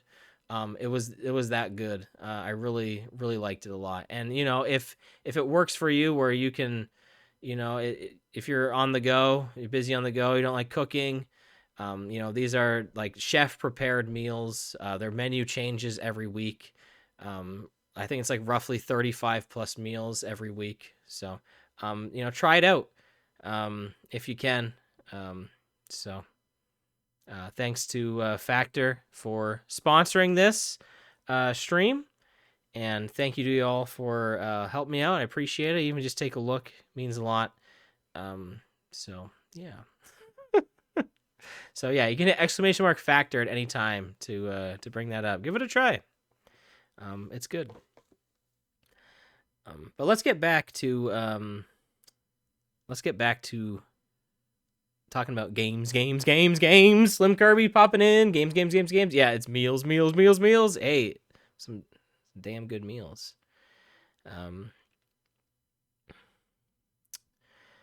You picked up all the Aladdin deck enhancer games, brand new in the wrapping for $50 on eBay. That's a pretty cool find. So I'm not very familiar with that. I watched the AVGN video on it, but I also watched. Was it Norm, the gaming historian, who did something on it? That may have been it. I didn't really understand what it was. It's funny to know that it's just a third-party peripheral to play their games. Like, it doesn't do anything special. I think that's really funny. Like, it's what a clever marketing technique, honestly, for it.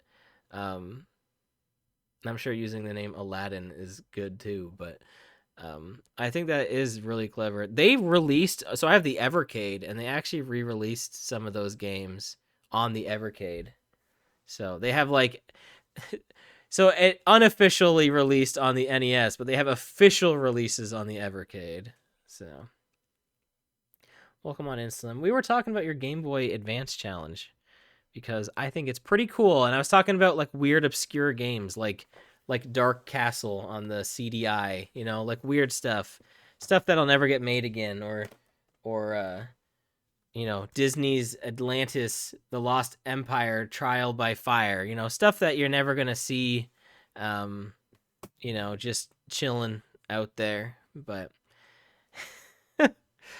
I'm just saying, of all the game draws you've done so far, this is my favorite, and I mean that. And I'm not being like, I'm not joking. Like, genuinely my favorite, because it's gonna be all this weird stuff, and I hope I hope some of it is like, oh my god, I really like this, because when else are you really gonna play some of this stuff? So I'm hoping for you that you actually find some cool hidden gems. In them, and if not, well, whatever, you played them at least, right? So just listening, just lurking. I mean, that's true, they did re-release Plumbers Don't Wear Ties. They did, but that also, I think, was because of AVGN. I mean, I think he even, I want to say, like, there's even like commentary by him on that release, or there's some involvement, I'm pretty sure. Maybe like retroware, or I don't know. There's some sort of involvement of that release, I think. I don't think I'm making this up.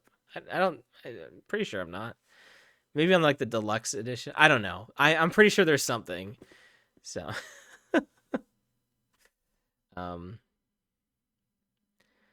Limit Run Games really was pushing that release. Well, because no one's gonna buy it, Wolf. You know what I mean? Here, hold on. We gotta get the chat on screen. For those future viewers. I'm sorry this is like so late into the stream, but like we gotta get this up here. There we go. Like, you know what I mean? Like, no one's gonna buy it. They're like, what the heck is this? So they had to promote it, right? But again, it had some notoriety because of Angry Video Game Nerd, which I'm sure helped like a lot. But in the trailer, James gave commentary. Okay, yeah. So I knew there was some sort of involvement in it. Like I was positive there was.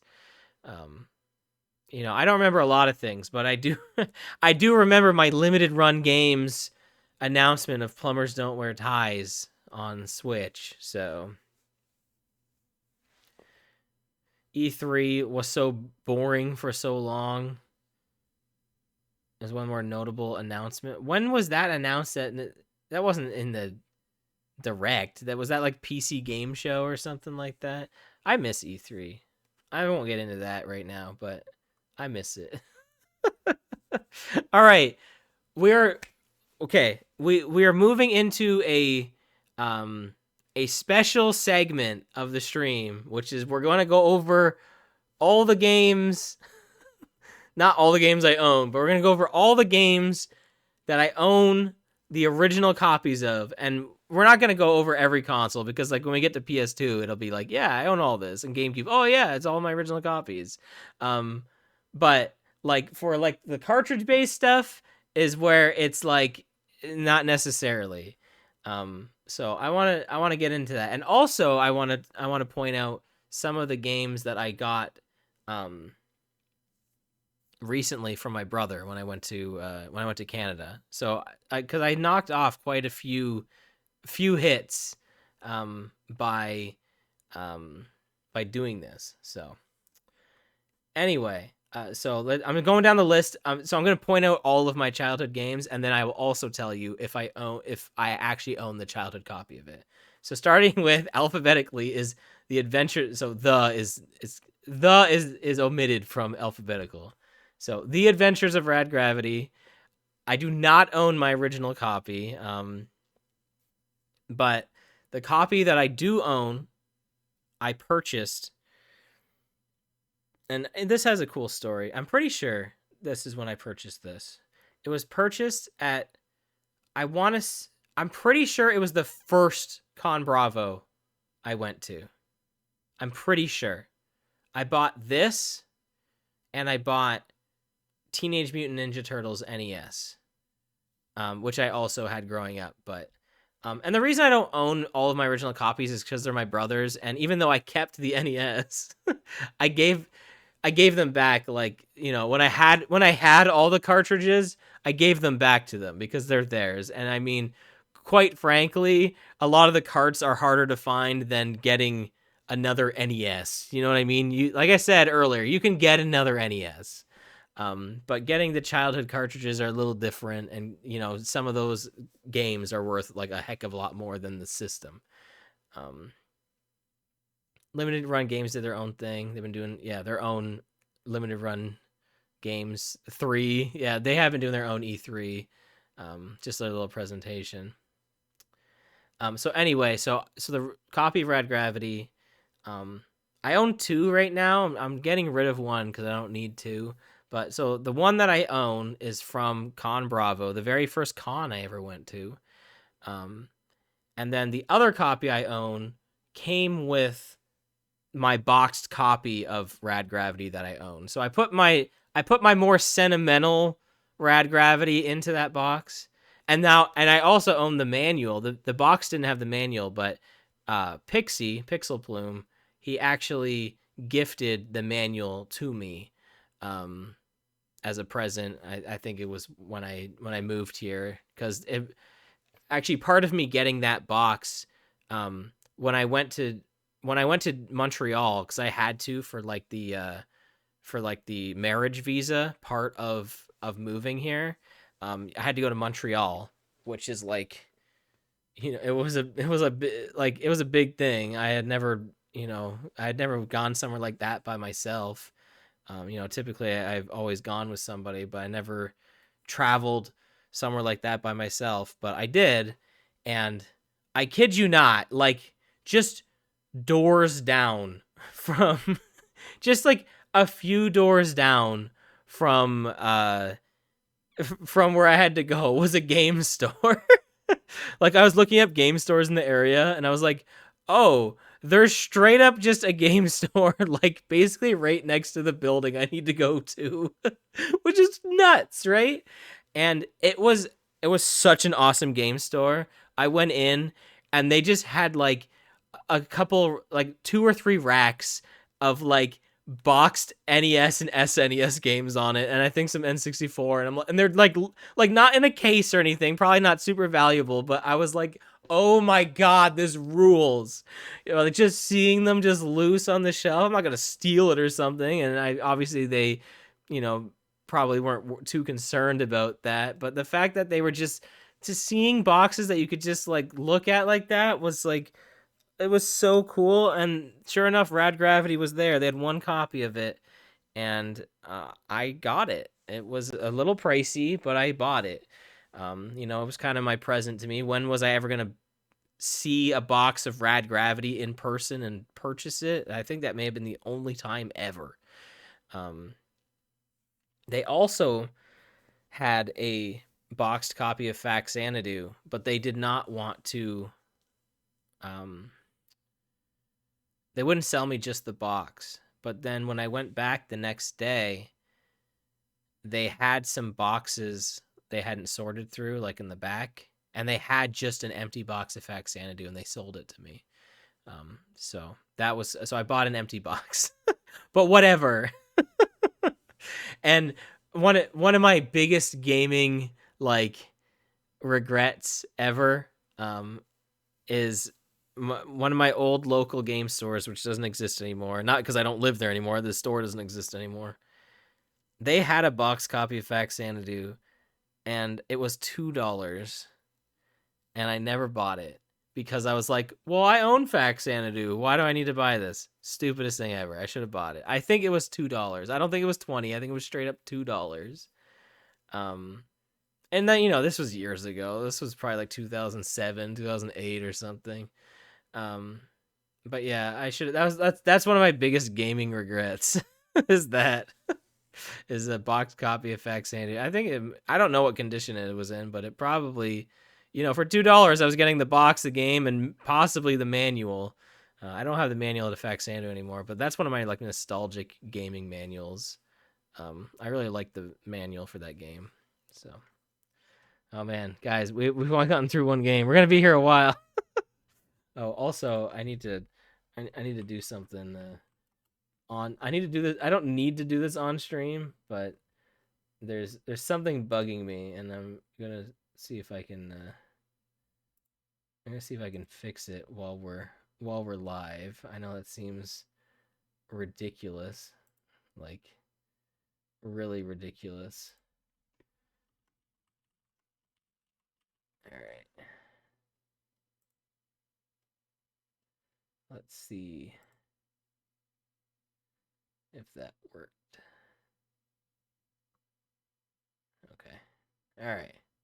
Should be good. All right. Anyway, let's continue. Let's keep going here. All right. So, I own quite a few games that I did not have growing up. Um, but a lot of them have some like kind of sentimentalness to them now. But Afterburner was a childhood game. It's one of the games I actually tested my NES after I fixed it yesterday because it's a Tengen game. It's also a Sega game, but it's on the NES, so it's unofficial. But it's a nostalgic game for me. I've never beaten it. It's super hard. But this is one of the ones I got from Canada from my brother just recently. So I'm glad to have that back, and I hope to play that on Retrospec and beat it. We will beat it. I don't think it's a super long game, but it's so hard. So I'm gonna learn how to beat it. You know, it's gonna happen. You know, if we have multiple streams of us just failing, so be it. We will beat that game. um, Bad Dudes I didn't have growing up, but I own it now, and I only bought it again because of Scythe when we played Bad Dudes on stream before. Batman the video game I actually got from Praise Scooter. I bought this other game, Solar Jetman, on recommendation from him, and I never ended up playing it. I think I may have gotten rid of it at this point. So I feel bad, but it never seemed like a game I wanted to play, and when I like looked into it, it just didn't seem like something I was interested in. But I got it at MagFest, Solar Jetman. It was in the box and it was like $10. It was really cheap.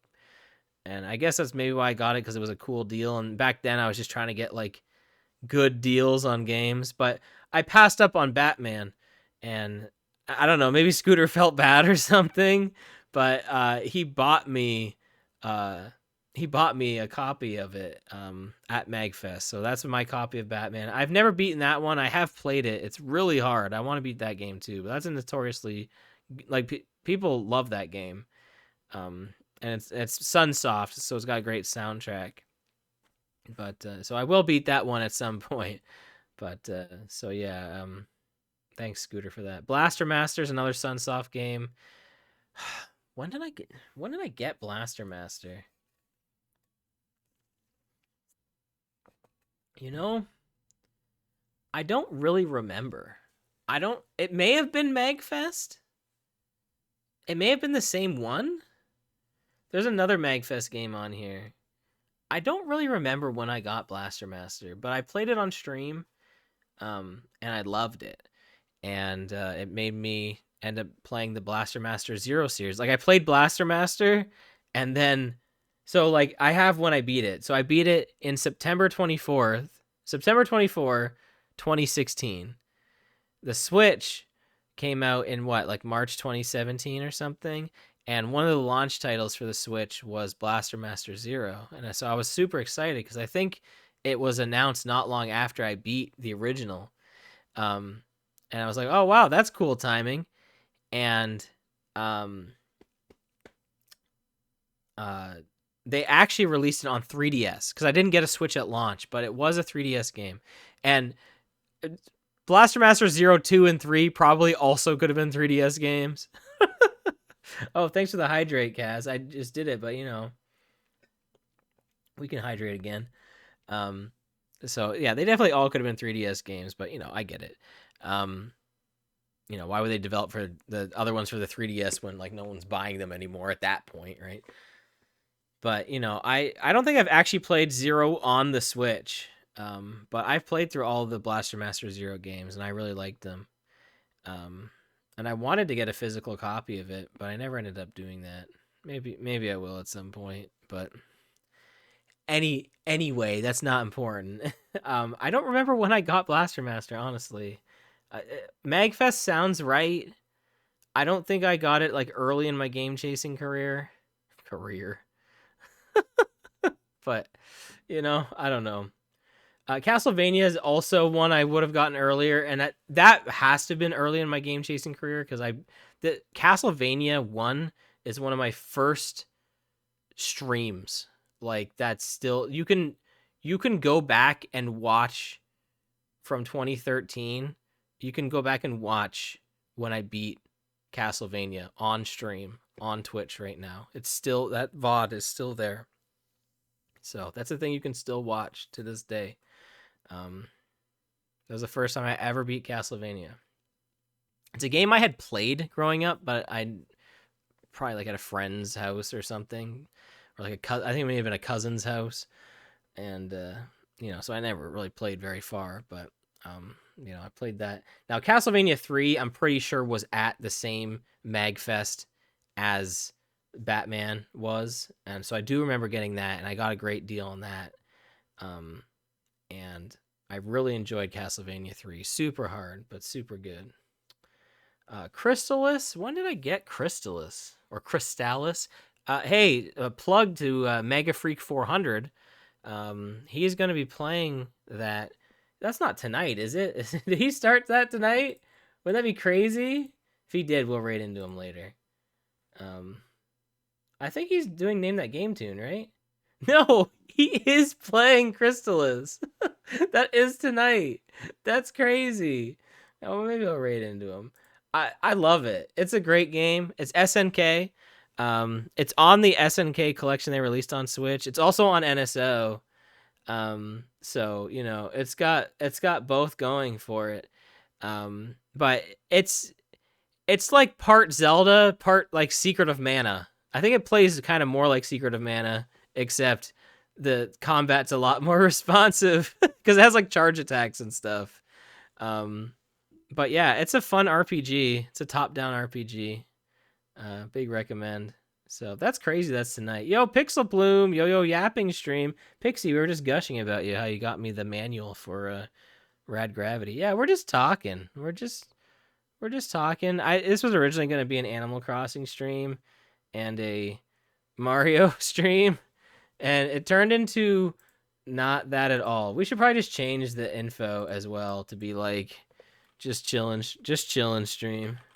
Just chilling, talking retro games. There, let's change the title to be more accurate. Yeah, because I was supposed to finish Mario 3 tonight, but I guess we'll just do that on a different stream.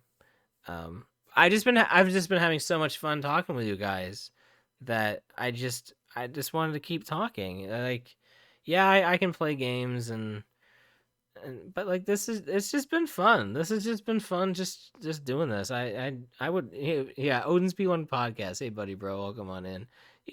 Honestly, at some point I would love to do that. I just love doing this sometimes. Sometimes it's fun just vibing.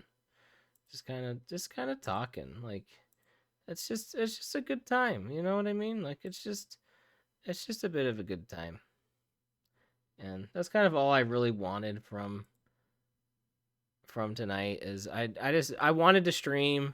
I knew I wanted to say some stuff, and that's kind of what I wanted out of today. And I got it, and I'm not done. We're not done yet. I don't have to go anywhere yet. I do have to work tomorrow, which sucks. So unfortunately I do have to end at some point. But I've been having too much of a good time to just stop now. So I'm not going to. Let's keep talking about my old games. Let's keep going over it. So yeah, Crystallis. Yeah, we'll have to raid Mega later. We'll have to be like, yo, we talked about this game very briefly. just for a little bit. Just for a tiny little bit. All right. Fact Xanadu is my childhood copy. Because it's actually was actually a Christmas gift for me when I was like 4 or 5 years old. I was very young. So this is actually my game. Or maybe it's Fazanadu, right? no one no one calls it Fazanadu. I'm sorry. Like fake name, not real. Here, I want to make a video about I straight up want to make a video about this. I need to clear the air on the name right now, okay? I need to go to bat for Faxanadu. I need to go to bat. So, I need to explain why this name difference exists and um and why I think it's Faxanadu, okay? Or why I might start calling it Fax Xanadu. I'm not going to. Double X. The argument for Fuzz Xanadu, by the way, is Xanadu is the Dragon Slayer series. That's what it's called in Japan. And the idea is it's Fuzz Xanadu because it's Famicom Xanadu. That's where the name comes from. Totally get it. Totally understand it. However, okay, my biggest complaint with calling it Fuzz Xanadu is the pronunciation of it does not make sense. If you're saying that it's the Famicom Xanadu, right? You don't say Famicom, right? You say Famicom. That's how you say it. So similarly, it wouldn't make sense to be Fa Xanadu. It should be Fax Xanadu because you know what I mean? Like that's how you would phonetically say the word. So that's why I think it's Faxanadu. And also in like Captain N, the Game Master, they had an episode, I kid you not, on TV at one point. They had an episode dedicated to this game, and they said Faxanadu. And even though that doesn't have to be canon or anything, they have official Nintendo media out there, all right, that says Faxanadu. So there's a second point in its favor. I get it. I get the Fazanadu argument. It makes sense. I totally get it, okay? But I think phonetically it makes no sense because you would not say fa-macom. Like, you do not say that. You say fam-acom, all right? So similarly, it's not fa-xanadu. It's fax-xanadu for that same reason. So there's me going to bat for it. I get it. It's Xanadu. That's the series. But it just doesn't make sense phonetically. So there you go. There's my fax Xanadu argument. This would probably hit harder to an audience that maybe knows of this. I don't know if you guys have ever heard of this argument or not. To the fax Xanadu loyalists out there. Or fuzz Xanadu. Anyway, I will always call it Fax Xanadu. Probably also just because that's what I knew when I was growing up. Now, like, it's the thing with, like, Mario. I used to say Mario instead of Mario. And I said that before Mario 64 released, okay? You need to understand that, all right? And I didn't watch the Mario Super Show or anything like that. But, like, to me, it was Mario. But when Mario 64 came out, made by Nintendo, he says it's a me Mario. All right, fine. You can have your Mario. All right, no big deal. I'm not gonna fight that one.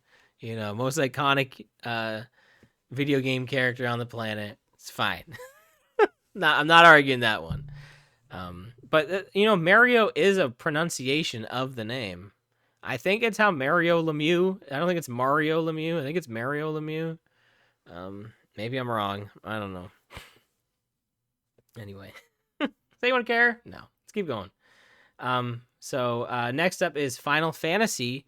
Actually my childhood copy. Again, this was another this may have been the same. I may have gotten Faxanadu and Final Fantasy the same Christmas. Loaded Christmas. Maybe not. I don't know. But yeah, I still have my actual copy. It still saves. I literally booted it up to record some footage, and I made a new file. I don't know if there was a pre-existing file on there or not. I should have checked, honestly. But I saved it and then I reloaded it and it saves still. So I don't know why there's this huge argument like, oh, Pokemon batteries don't last when I have games made in 1989 or 90, whenever the NES version of Final Fantasy came out. I know it was way later than the original, but you know, like though that battery's still going, it's still kicking. Bobo said that it's likely because I saved Pokemon Red a lot more in Final Fantasy, and that's probably true. Probably did get a lot more use. I did play Pokemon Red a lot more. But still, like, come on. Also, I need to record Pokemon Red. It's got a new battery. Gauntlet I never owned, but I desperately at Con Bravo wanted the Gauntlet for 5 deal. I really wanted to find Gauntlet on NES for $5. Now this is a Tengen game, but interestingly enough, it was officially published for Nintendo. So there's 2 versions of Gauntlet out there. There's the Tengen unofficial version, and then there's the Grey Cart official version of Gauntlet. I have the Tengen one, which would have released first.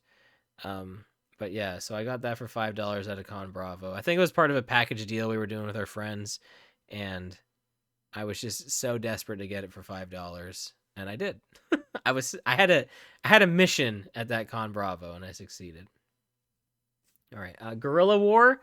This is an underrated gem on the NES. This is also an SNK game. This is also included in like the SNK collection that's on Switch. This is I think this is a super hidden gem. I think you either know about it and realize how awesome it is, or you have no idea what I'm talking about. I think there's really just 2 camps. I don't think there's anyone that's like, oh yeah, that's an alright game, or I remember that. Like, no, you remember it being awesome if you played this game. I feel like everyone talks about Ikari Warriors, and I don't know if that's because of AVGN or not. I genuinely don't know. But people bring that game up, and like it plays so slow, and you know it's kind of garbage, like just because of how like hard it is. And this game is like, what if that game but good, like truly. It's like 8 or 9 stages, and they're not all like repeating and everything. Like there is a lot of repeating backgrounds and stuff, but they are like for the most part, like original stages or different environments and stuff. It runs super fast, it's like a 60 FPS game. It's not like running like chop chop chop. Like no, it's like 60 FPS. It's 2-player, unlimited continues, like so you can beat it.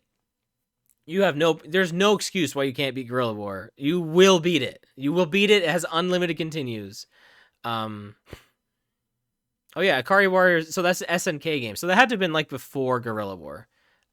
Yeah, I think this is a super hidden gem on the NES. This is probably one of the best Nintendo games that no one talks about. It is a super fun 2-player playthrough. It's super fun on your own. And I think because you can play it with infinite continues, just makes it so much more appealing of a playthrough, because it is an arcade game, which presumably would not be as fun because you won't have unlimited continues. But yeah, when they ported it to the NES, they made it unlimited continues, and it's still fun to try and not die and stuff because it keeps track of your score and whatnot, right? So it's fun to try and set a high score and everything as you're going. It doesn't save or anything, but it's still like one of those kind of games that's really fun. It's a shoot 'em up, but you like walk. So if you ever played Pocky and Rocky, like that's basically like a precursor, like Guerrilla War would be like Pocky and Rocky, like before that. I think that's probably the closest.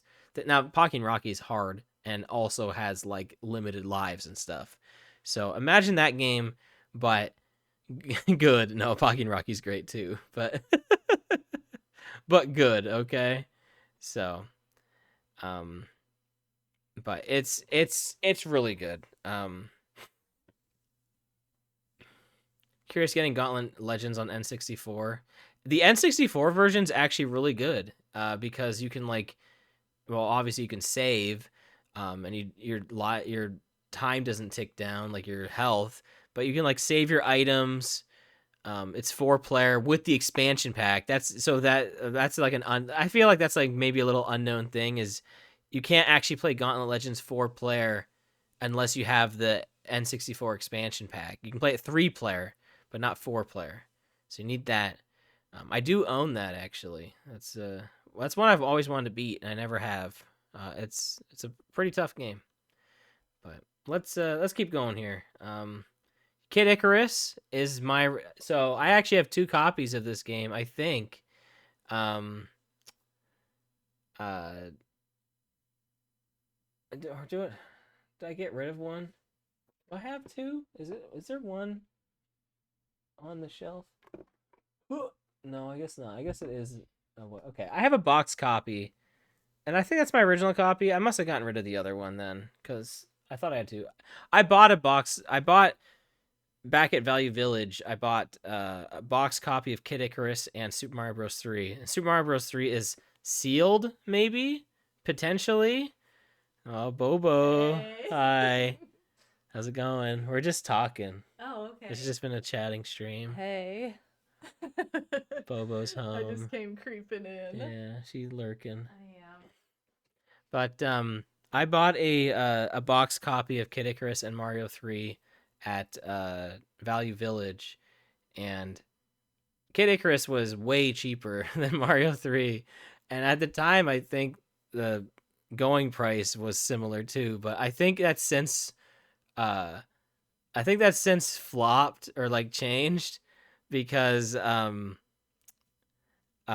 because like, you know, Mario 3 is like more in the mainstream than Kid Icarus is, so it's kind of more desirable to have the box of it. But my Mario 3 is sealed, quotation marks, because it's a sticker seal and it's been tampered with, so you know, I probably couldn't sell it as sealed. I'm never going to. But the fact that I have a box copy of Mario 3 is cool.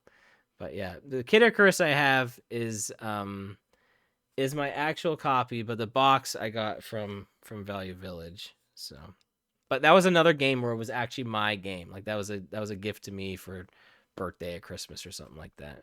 And Big Bobo in the chat, welcome on in, Madam Wario. Legacy of the Wizard. I played a lot of this on emulator. This is one of the, actually, when me and Bobo started dating, when I visited her, we went to a game store and this was there and I bought it. Cool story. There's not much more to it than that, but I really wanted to own it, and I remember liking it a lot when I played it, and I never finished it because the end boss, I like couldn't see his projectiles. I think it was because it was like emulated and it like didn't display properly. So one day we will finish that game. It's kind of Metroidvania. So like you have you have 5 characters, right? It's also part of the same Dragon Slayer series of Faxanadu. So there's kind of technically some relation there. But there's 5 characters. 4 of them have their own like stage, even though like the world's a giant map. But they each have their own stage, and each of them will beat a boss, right? And you get a crown.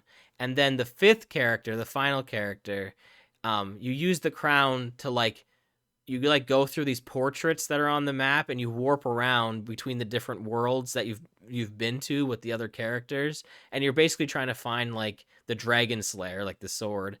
And then you use that to fight the final boss. So it's kind of cool. Like each character has like their own unique gimmick to them. Like one of them's like super, and they each use like their own items and stuff too. Like the dad's like super strong and it can like push blocks. And then like there's like a little girl who can like jump really high. And then like there's like the mom, she can like fly and she has like this magical key. There's like a monster guy who like it's like their pet, and he like his gimmick is that the monsters don't attack him. So getting through his area is not hard, but when you fight the boss, like you have to actually fight him. But the kid's gimmick is that he's just weak, but he can use like most of the items at least a lot. He can use a lot of the items to like get him through like the areas to get him to find the Dragon Slayer.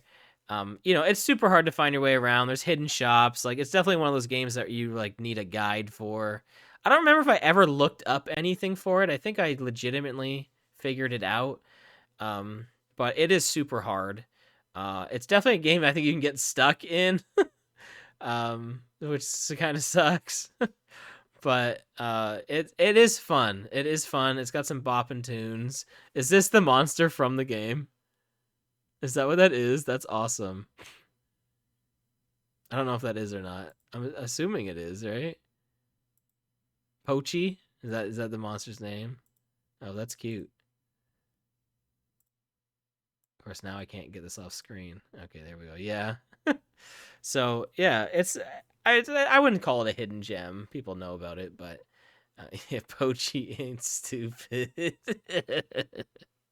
Nice, nice, nice, nice, nice, nice. All right, so I didn't grow up with that one. Little Nemo Dream Master. Again, one of those game chasing games I got, and I beat it on stream at one point. Mega Man 2. I told you I just recently got that last year. But it is a childhood favorite as far as like I rented it. I remember renting it. I remember a lot of stuff I emulated. There was lots of NES emulation, which led to me buying these games. Which, by the way, is why I'm like 1,000% in support of emulation, because that's what got me into a lot of these games. Not all of them, but a lot of them I wouldn't have known without emulation, and then it led me to eventually purchase them. So, yeah, yay emulation. Metroid. I only just recently got this. This was like a couple of years back. I got this with ActRaiser, I think, on Super Nintendo, which ActRaiser is a childhood game. And I beat this for the first time on the 3DS Ambassador program, like when they released the NES games. That's when I first played through Metroid on NES. I don't think I looked up anything for it. Maybe I did. I don't know. But do you know there's like all so I have this subscription to Nintendo Force. It's like a spiritual successor to to Nintendo Power Magazine. And they covered something that I kind of forgot is a thing, but there's a bunch of like ROM hackers out there that have been doing like ports of NES games to SNES. And what I mean by that is like it's not like updated graphics or something like that. It's the NES games playable on Super Nintendo, but they take advantage of the power of the Super Nintendo and like the features of it to like kind of enhance the experience. And Metroid's one of those games, and on that version of Metroid, there's a map. So there's an on-screen map for it, and and it looks just like Super Metroid. It's straight up like it looks like the Super Metroid map. And I think you can also like unequip the items too, like similar to Super Metroid. So like that's some of the improvements of it, which I think is like really cool. Like that's probably one of the neatest changes to the games. I saw in there that there's a Super Mario Bros. Maker that you can play on Super Nintendo, and basically it's I think it's Mario 1, but it has a level building interface that they added into it, and you can use the NES mouse to make or not the NES mouse, but you can use the SNES mouse to make I don't think you need it, but you can use it to make levels. And that's really cool. I want to try that out sometime. I'm curious as to how that works. So I think that's super cool. But yeah, like a lot of these games, like they just like run better. I would love to see like Faxanadu get a port and have like L and R like switch between spells or items or something like that. Or even just maybe a button to use items or spells would be nice too. Because like that's the thing, right? Like not only are they porting these games over, but you get more buttons with the Super Nintendo controller. So things that you like kind of wish were maybe like a shortcut or something, now they can they can do that. So, but yeah, it's super cool. And I guess I just thought about it because I saw Metroid, so I would look that up. Again, emulation, woohoo! ROM hacks, let's go. Mike Tyson's Punch Out was definitely another early um, game chasing game. I never grew up with it, but I did stream it, and I did beat it on stream. NES Play Action Football was my game. It's a game I got as a gift or something. Um, I think a lot of people don't really like this game. It is a Nintendo made game, but I had a lot of good memories with it. Um, so I would like to give this one another go on Retrospec for sure. I know it's a sports game, but I remember having a great time with it. So we'll definitely have to give that a go and see if it holds up as much as I can remember. Um, I have Ninja Gaiden 1 and 2 on NES. I have not played either of them. I mean, like, I've played a little bit, I guess, technically, but I've never really, like, sat down and tried to beat it. I've just kind of tried it out. I didn't actually, like, sit down to play it. Prince of Persia is my childhood copy. It is my game, and uh, I've never beaten it. And it was sitting on my shelf for, like, 6 months. And that is definitely a game we will finish on Retrospec. I look forward to the day we get it. I don't know if I'm going to choose it or if I'm going to let it be a rental game, but we will play that and we will beat it. RC Pro Am 2. I'm thankful I own this. This is my copy. It is a game I grew up with, my copy. And it is probably not as good as the first one from what I've played of it. But it's very nostalgic for me, and it's a more of an uncommon game too. It's a little pricier than some of these other games, so I'm glad I own it. Star Tropics is another childhood game for me. That was mine. Man, quite a few of these were actually mine, huh? Yeah, quite a few. I guess I'm pretty sure. Like from what I can remember, a lot of these were actually my games. Yeah, I literally, I beat up Mike Tyson. You got it. One of the nice things about the PC N64 compilation, mapping Ocarina of Time items to D-pad is a nice quality of life. Yeah, I love stuff like that. It's especially if you like love these games, it's great to play them in new ways. Especially like simplifying stuff like that. It just feels so good.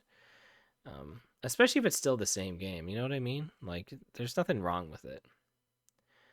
So yeah, Star Tropics I love. My copy of the game growing up. Yeah, it's a great game. Zoda's Revenge. It was a game chasing game. I had to get it because like it's the sequel to Star Tropics. I remember emulating it and being like, "Oh wow, there's a sequel to Star Tropics," and I was like super excited for it. And then like I don't like it nearly as much. But the first time I beat it on stream was actually on the Wii U Virtual Console. It's one of the few Wii U Virtual Console games I have. For some reason, I decided to buy that instead of just playing it on NES. But I do own the cart for it. Mario Bros, as you can see on the shelf, is not a childhood copy, but it is a childhood game. Mario 2, I actually did not own growing up. The copy that I own is actually from Dark Minded Sith. I don't know if there's a video, if that video still exists, but there was a video of him sending it to me. I think he said he was. I don't remember if he sold it to me or just gave it to me, but it's from him. So the copy of Mario 2 I own is from Dark Minded Sith. So thanks, man. Very sentimental. I still own it. Mario 3. This is a weird one where like it's not a childhood game, but we technically owned it, but ever since I can remember, our cartridge never worked. So the copy I own is probably like one of the earliest actual game chases where I got that at a Value Village, but it was when I was like 10 or 11 or something like that. Like I was like younger when I got this copy of Mario 3 because when I really played it was on Super Nintendo through All Stars. My brothers did have this game, but I don't remember it ever working. So remember when Ocarina of Time 3D came out and how it had 2 more button slots? Felt weirder for the N60. Is that like the touchscreen ones?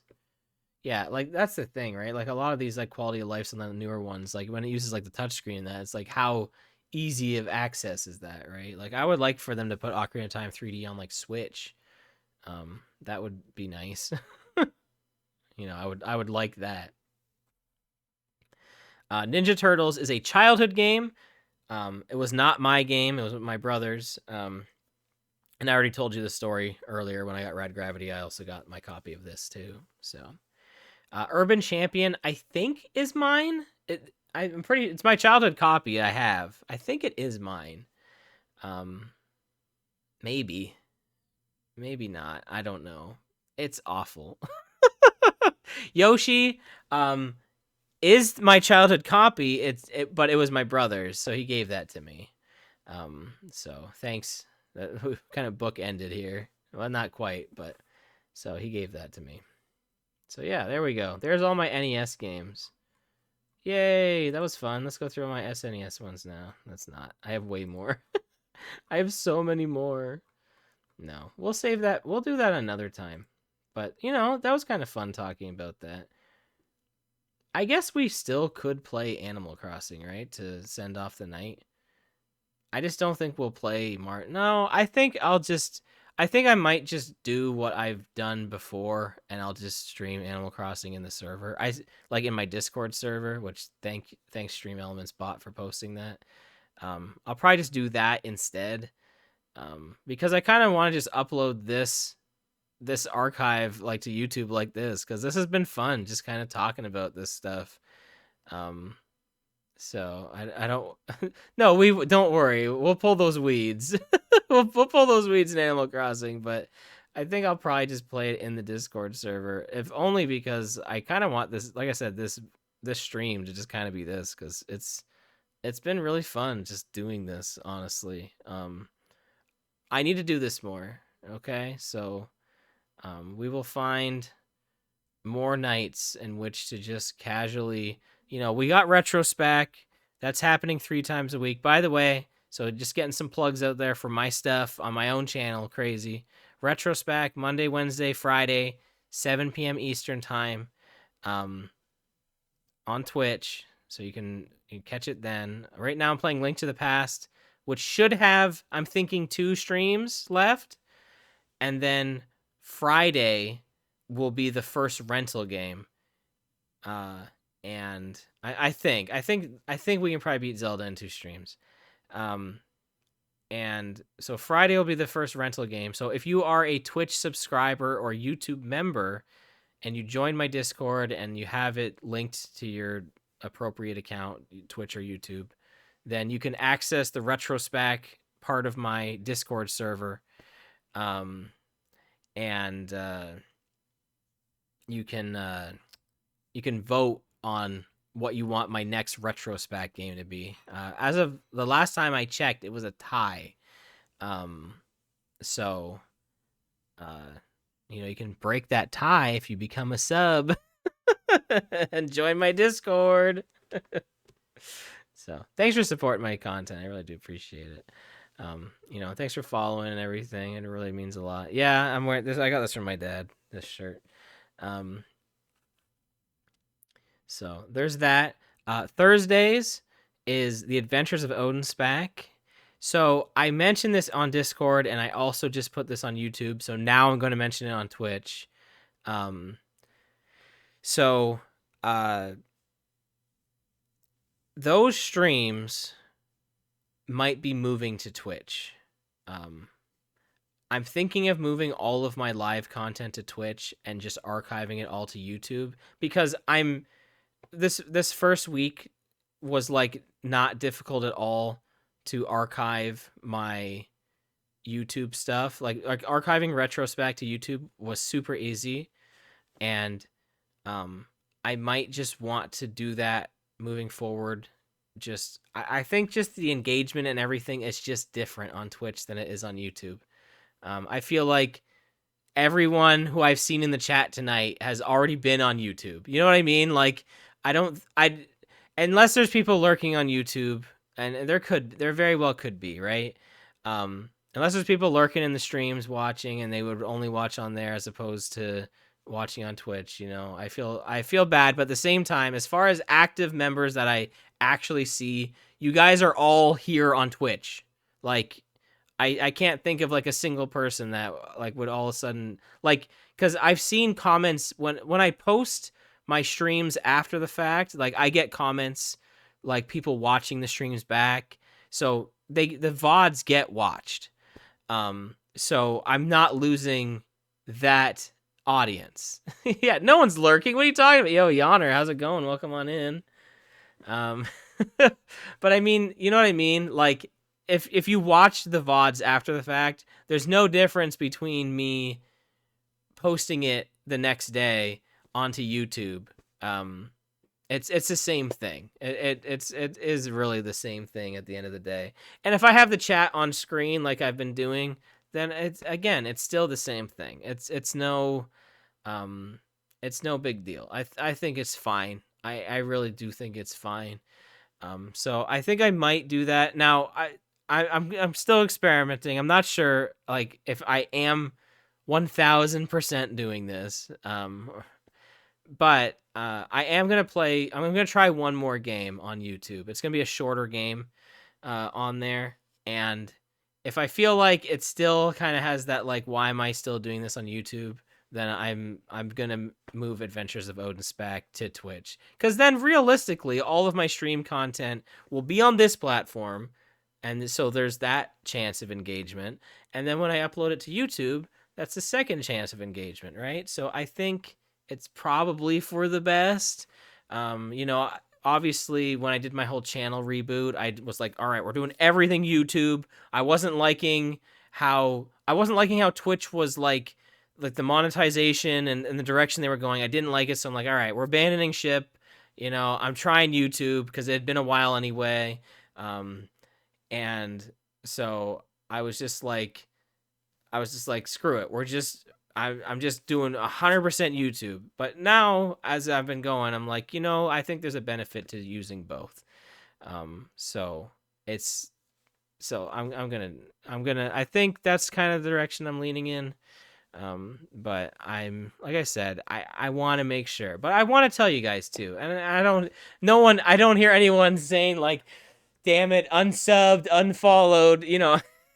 So I think it's probably fine. Um, it's just a website at the end of the day. If you're watching on desktop, it's just as easy to type twitch.tv/odinspec as it is youtube.com/odinspec33. You know, like it's really not any different. I mean, I know there's separate apps. Honestly, I think viewing Twitch streams on the app is a lot better than YouTube streams, if I'm being real. Um, but anyway, do I have the bandwidth to do multi-stream? I don't want to do multi-stream. I know it's an option, but I don't want to. It's just not something I'm interested in, and I don't know. It's just like I don't want to have to put like both chats up on the screen, and like the audiences are separated. Like I think I just want like the audience is here on Twitch. If you're here on Twitch, you want to watch it live. You know what I mean? Like that's what I want. And then if you're on YouTube, that means you want to watch it after the fact. Like I think that's fine. Cuz I feel like I said, I'm sure that everyone that I see in the chat right now, I've seen on YouTube. I don't think there's any difference in chatters. If anything, there's more on Twitch. Am I gonna finish up Pokemon on Twitch? No, that's a Let's Play. I'm still doing Let's Plays. You know, that's probably gonna take me the entire year to do.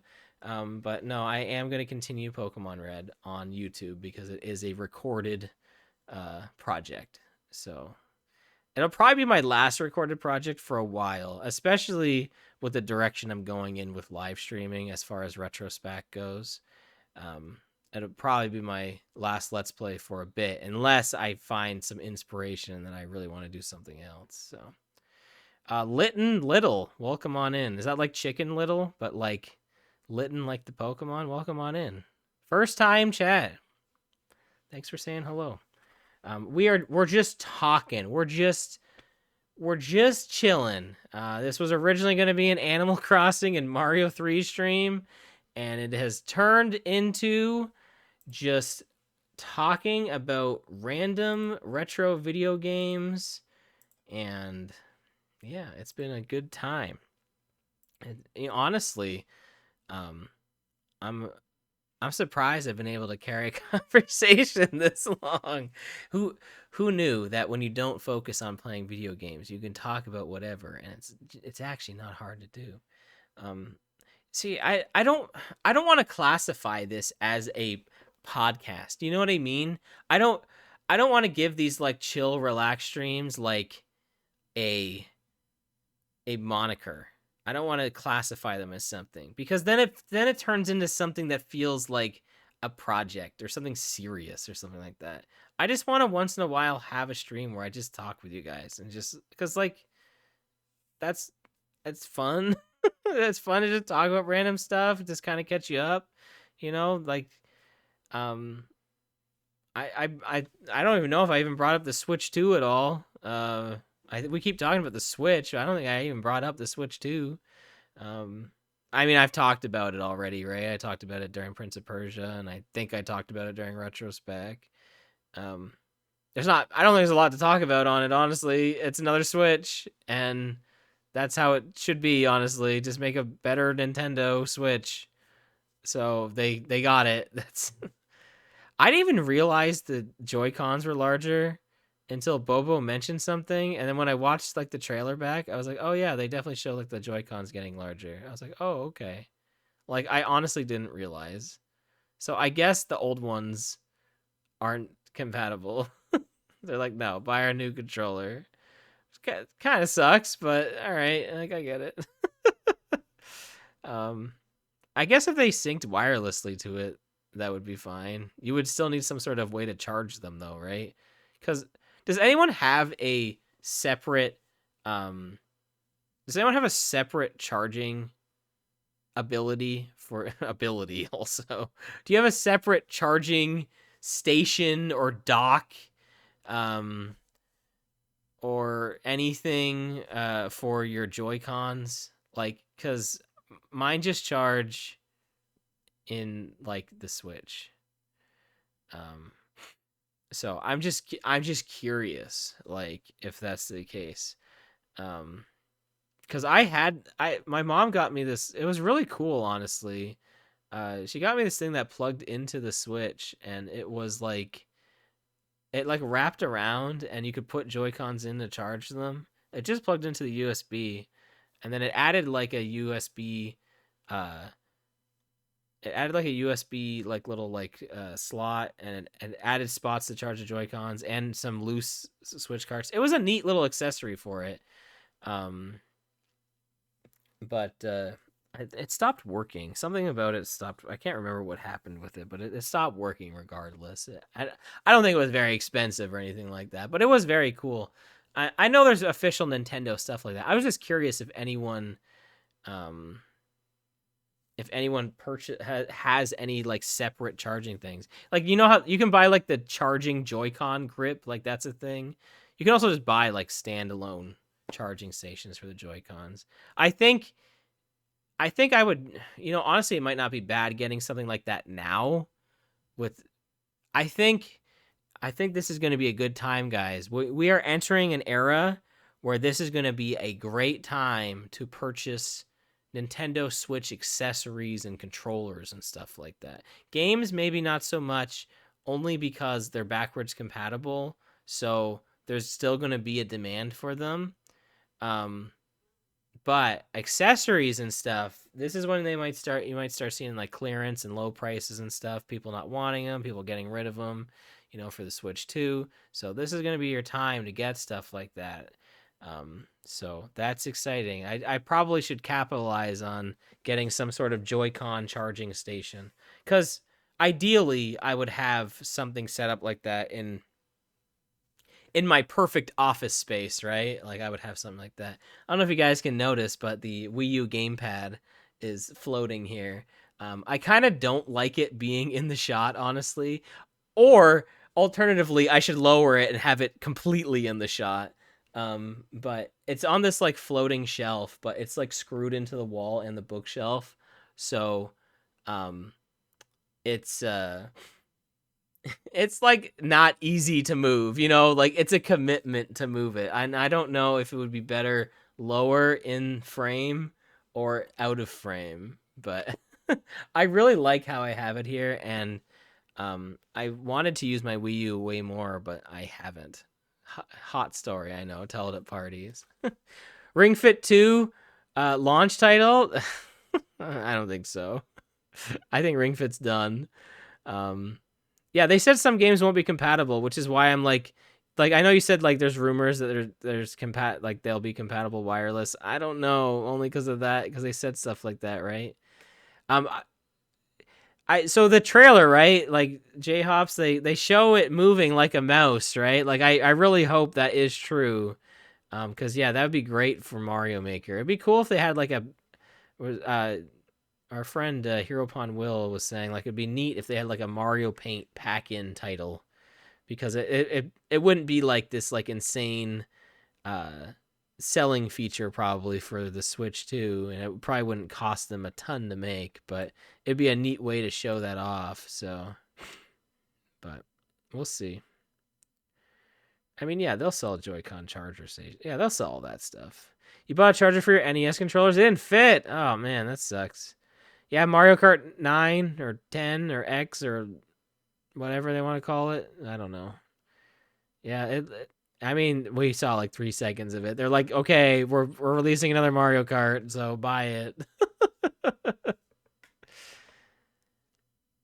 You don't know why it wouldn't be compatible. It might not be. I mean, I don't think we know that. Like the reason I'm hesitant to say that they will be is because they said that only select, well, not only select, but they said, I think they may have said select few games won't work like from the Switch 1, and the only reason that I could think is because the Joy-Cons are different, like the IR sensor and or the IR camera. And I know like in Ring Fit, like they obviously use that camera for when you like track your heartbeat at the end of like the stages, but I think it also is used, I think that camera is used more than that. I think it actually is used for like measuring the distance when you're doing like stuff with your like with the ring con,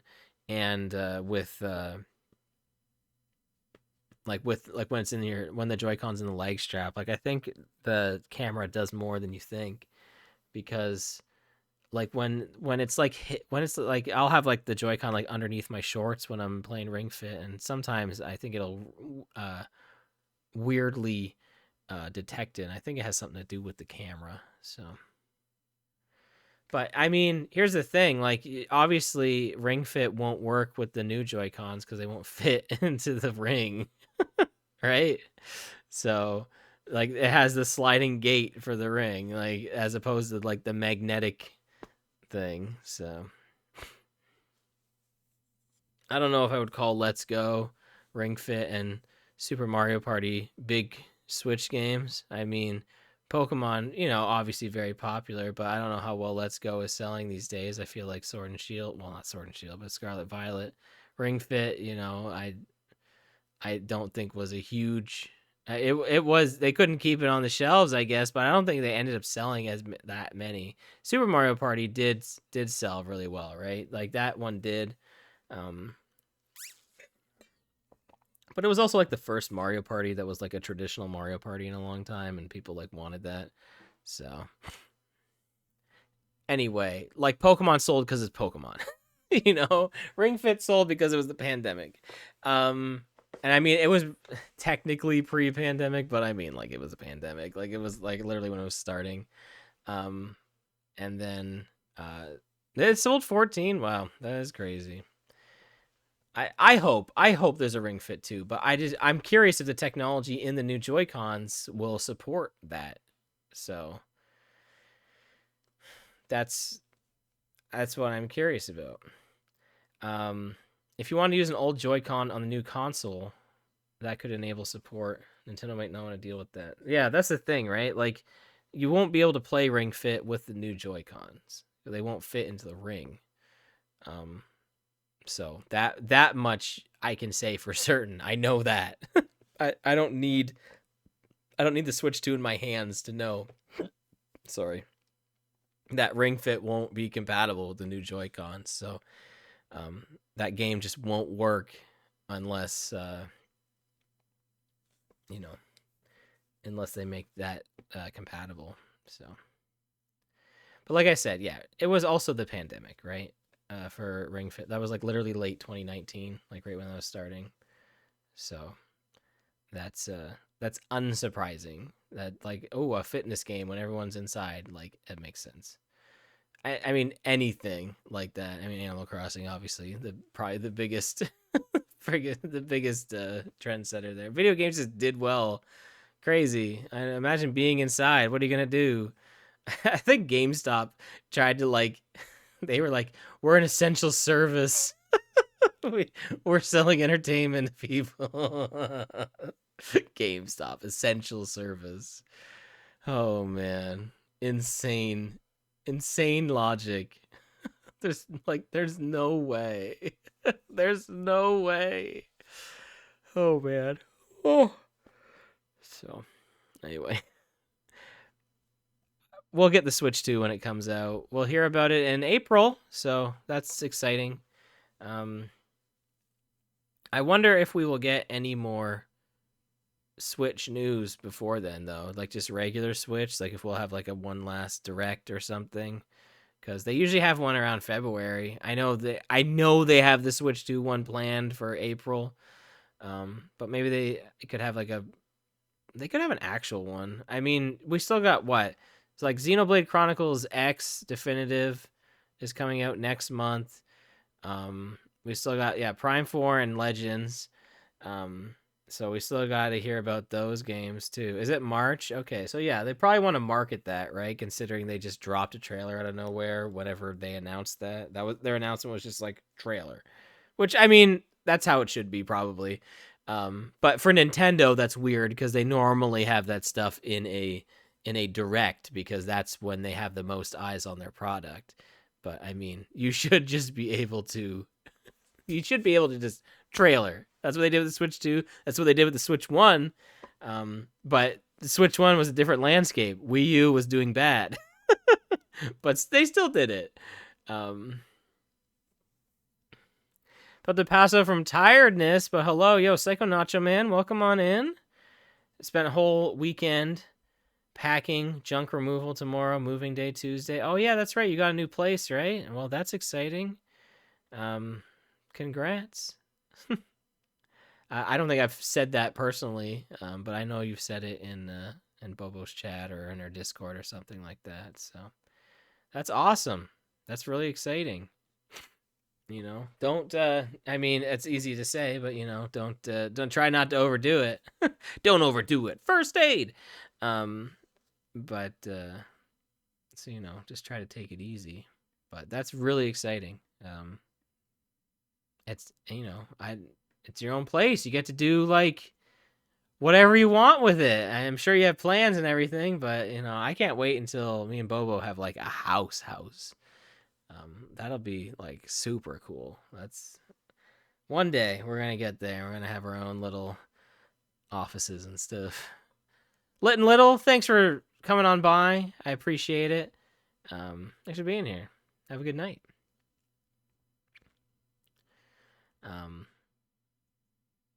Capcom Fighting Game Collection 2. Yeah, I think I'm even though I got the Mega Man collection, I had wanted that for a while. I don't really know how many more like collections I need at this point of just games I'll just never play. Your team won a football today. Yo, who's your team? I haven't been paying attention to NFL at all. Who's your team? I'm assuming it's NFL.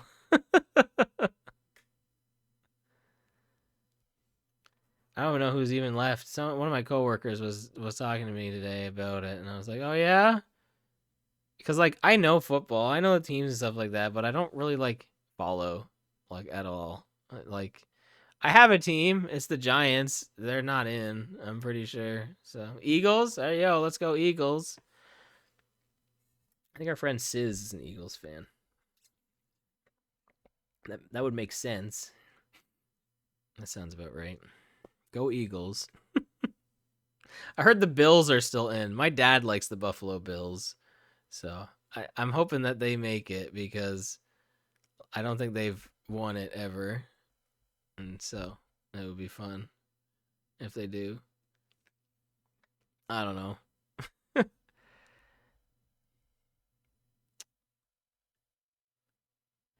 um, so in the last 2 hours, trying to earn a super rare achievement in a daily world puzzle game. Accomplished it like 10 minutes ago. Hey, well, congrats. Good job. I like some of the stuff in the Marvel vs. Capcom collection. Well, yeah, absolutely, but I still didn't get it. I really liked I of those games, the only ones I've really played are Marvel vs. Capcom 2, and I either played X-Men vs. Street Fighter in arcade or Marvel vs. Capcom. I think it was X-Men vs. Street Fighter though. I feel like I remember like the handshake screen. I'm pretty sure I played X-Men versus Street Fighter. I don't think I ever played Marvel versus Capcom. That sounds correct. I don't know if I'll keep it, but I do have X-Men versus Street Fighter on PlayStation 1, but it's like a different game. Like it's technically the same game, but it's not. It doesn't play the same. It's like a one-on-one fighter. It's kind of weird. It's not the same as the arcade experience, but anyway, unrelated. For years, you thought the Super Bowl was on Thanksgiving. It's the biggest game anywhere. The Super Bowl. I can't remember. I saw like some article or something that was about like advertising because I think it's like the article was like, why don't like this like the halftime show, like they don't get paid for it, and it's like isn't that like crazy that they like wouldn't get paid for it? But they were like, yeah, they don't because it's the biggest. The halftime show is the biggest commercial in the world with the most eyes on it, and they don't have to pay like to be in it. You know what I mean? They get asked to do it. They don't have to pay for it, and you know, obviously, it's a huge boon to their careers because they're gonna, you know, all their eyes will be on it. People will be looking up their music, buying it, and everything. So, um, you know, the Super Bowl is gigantic.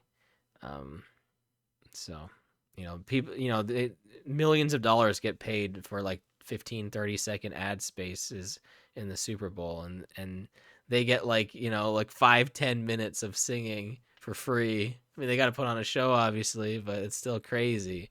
So, yo, Cass, thanks for those bits.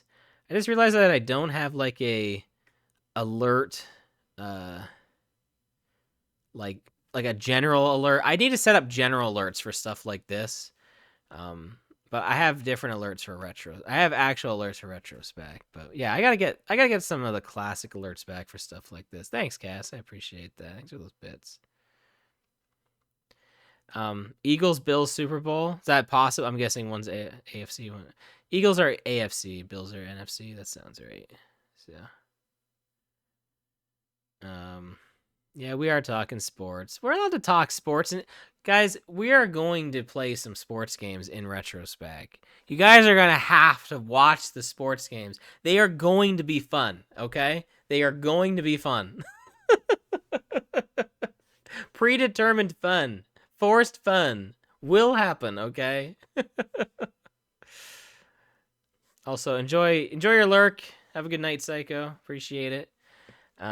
Yeah, I guess you gotta factor it into your plan. Yo, Wolf with that casual sponsor, just like factor.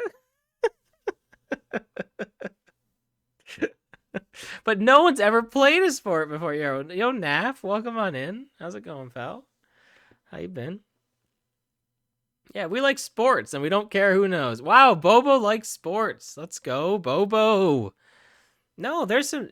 One of the front runners right now is for my oh, is it Lonely Island reference.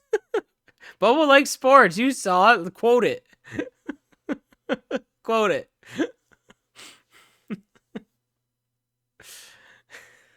Anyway, we saw what she wrote. But yeah, one of the front runners is a sports game right now. It's a wrestling game, but it's still a sports game, technically by extension.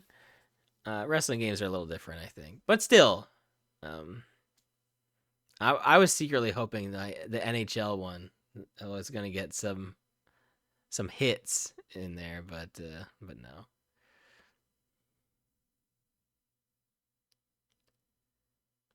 Keeve and Norm were involved, or Norm, Yorm.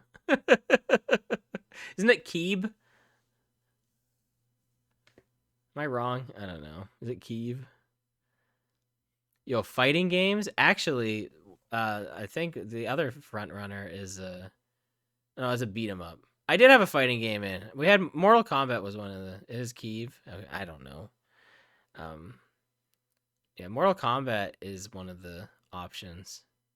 If you guys want to, wow, stream elements bot with literally the perfect advertisement. I didn't even do that. That just happened. I didn't even do that. But yeah, if you are a Twitch subscriber or YouTube member, if you are in my Discord and you have the appropriate account linked, like Twitch or YouTube, you can join the exclusive retrospect section of that server, and you can vote on which retrospect game you want to appear. That will be happening. That should be happening Friday, the game. And I think you have until tomorrow. I think the poll ends sometime tomorrow. I wonder if it's let's see. I wonder if it's changed. Let's see if let's look at the results right now. No, it's still the same so far. There's a tie right now, but there's definitely some members who haven't voted. So it could change. I'll definitely do another notification in there, but yeah, it has 19 hours left as of this moment. So if you're watching this on YouTube after the fact, you can probably knock off a bunch more time. So that means it'll be closed around 6 no wait. No, like 1 p.m. ish. 1 p.m. Yeah, that sounds about right. I guess when this when this stream goes up on YouTube, if someone's watching it to this point, it'll probably close off by time it gets there. Like, cause this is like 2.5 hours in. That's kind of funny. Yeah, you love a good moment. No, we'll definitely play some fighting games. Mortal Kombat, I would love to beat because it's another childhood game. So we owned it. And I don't know why I never beat it because by the looks of it, it has unlimited continues. So it seems like there's no excuse why I've never finished it before. So I definitely need to. So, while there's a bunch of people here, I did mention it earlier. Retrospec is Monday, Wednesdays, and Fridays at 7 p.m. Eastern time. I'm playing Link to the Past right now. That should finish by Wednesday. I feel like Monday, Wednesday will be Link to the Past, and then Friday will be this first fan chosen game or first rental game. And then Thursday is currently The Adventures of Odin Spack, which will be on YouTube, but feels like I'm moving it to Twitch at this point. But I am going to try one more on YouTube and see if I like it. But I do have a game planned. It should be a relatively shorter game. I'm thinking there's no way it's more than 3 streams. I hope it's not more than 2, honestly. But I don't think it'll be very long. So, I know what game I'm playing. It'll be fun. It'll be a series you've heard of. I promise. It will not be an obscure Metroidvania. But it'll be good. It'll be a good time. So please consider watching for that. as I've mentioned, I am partnered with Factor 75. They make fresh meals delivered to your door that you can store in the refrigerator, and you can heat them up in the microwave. Most of them are 2 minutes. Some take a little longer. Me and Bobo tried them last week. Um, they rule. They were so good. I strongly recommend the Indian butter tofu. That's what Bobo got. If they have that, I know their meals change every week. But if they have that as an option, you should get that one. It rocks. It is so flippin' good. I would have that every week if I could. It was very delicious. The ones that I had, I also liked. I didn't like them as much as that one though. That one I think was like I said, I could just get that and I would like that forever. But I had like the barramundi fish. That was good. I had the chicken. I still have one pasta left, which I'm gonna have tomorrow. So I'll let you guys know about the pasta. But Bobo had a pasta tonight, and she liked it. I know she did. She scarfed those down. I did too. I'm really bad about trying new foods and stuff, and I have eaten all of my meal, both of the meals I had, and I'll eat like I know I'll eat this last one. I'm so bad about trying new stuff, guys. Like I'm awful. Food is like my weakness. Like it's not like my weakness. Like I could eat everything or whatever, but it's like I'm so bad about trying new stuff. And so like this was like very adventurous for me to try some of these like other foods and whatnot. And I it was so delicious. I was so happy that I enjoyed it as much as I did. So please consider using it. !Factor. You get 50% off of your first box. This is only in the US, by the way, this offer. So I'm sorry to my Canadian fans and anyone else, but I know there's a few Canadians in here. I know there's a few Canadians in here. But it's only a US offer. But you get 50% off your first box and you get free shipping. So I'd recommend even trying it out for just a week to see if you like it. Because like I said, it is delicious and it really does help really helps my content out a lot if you do choose to get one. So please, use my link, I think the promo code automatically populates. Please disable any third-party extensions that would otherwise not use my coupon code, etc. Please. But yeah, I really do recommend it. I hope in the future, like we can use it again. It's it rules. it was really good. And like it's not like it's a frozen dinner or something like that. Like this, like it's freshly prepared by chefs. They deliver it to your door. It's in like a cooling box, and you just transfer them into your refrigerator. And then when you're ready to go, you just put it in the microwave. And then, like I said, most of them are 2 minutes, but some of them take a little longer. But they're really easy, real easy to make, and they're delicious. So. Here, can I be your Vanna White? Oh, why? Oh, that's right. This is the one I haven't had yet. Yes. Vanna White right now. now. Thank you, this Bobo. Is how they come. Yeah, the packaging's so cute. And on the back, it has the. Oh, whoops. Yeah, it has the directions. It has the directions, which are basically the same. They're usually like poke a hole with a fork and microwave for 2 minutes, but then they just slide out. Ooh. Preview. This is a pasta one. Yeah, this is a pasta. I'm very excited. I'm gonna have this tomorrow. So this is sun-dried tomato and spinach fusilli. Yeah, so like that's a pasta. Yeah, it is. Yeah. So. But yeah, there's vegan options, there's protein options, there's all kinds of options on there. Because I'm pescatarian, so I was like, I don't know, am I gonna be able to eat much? I want but that tofu again. I know the tofu one was the best one. It's so good. See, that's something where like I didn't get that because I'm like, there's no way I'll like this. Like that's way too adventurous. And then Bobo was like, "We'll try it," and then I did. I'm like, "Oh my god, I love this. Why didn't I get this?" What am I looking at? Is that Two Jilly? ladies came and Two? joined. Yeah, Kit left because they got in a fight behind you while you Oh. were talking. But yeah, they come like this. They're just like a little, and it's all Yeah. recyclable. Yeah. So Well, thanks, Bobo. That was fair. thanks for the ad. Wanted to be your Vanna White. Oh, Jilly fell over. She fell over. Oh no. Yeah, Jillian and Kit want to advertise Factor 75 too.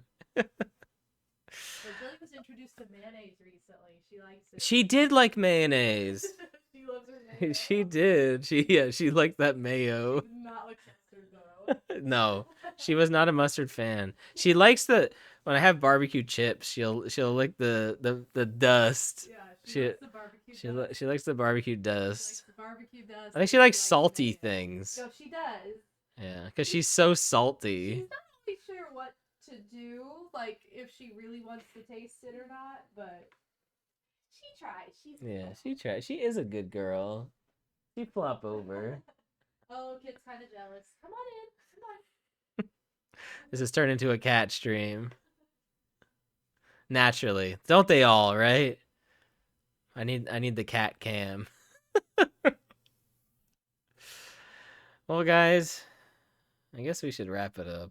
I don't want to go. I'm having too much fun, but I gotta work in the morning. I gotta be a responsible adult. So I guess I should go. But it's been so much fun. Guys, I had such a fun time doing this, and I should probably play some Animal Crossing. Stay home. It's a holiday. I can't. I gotta work tomorrow. Yeah. Oh yeah, that's right. It is too, isn't it?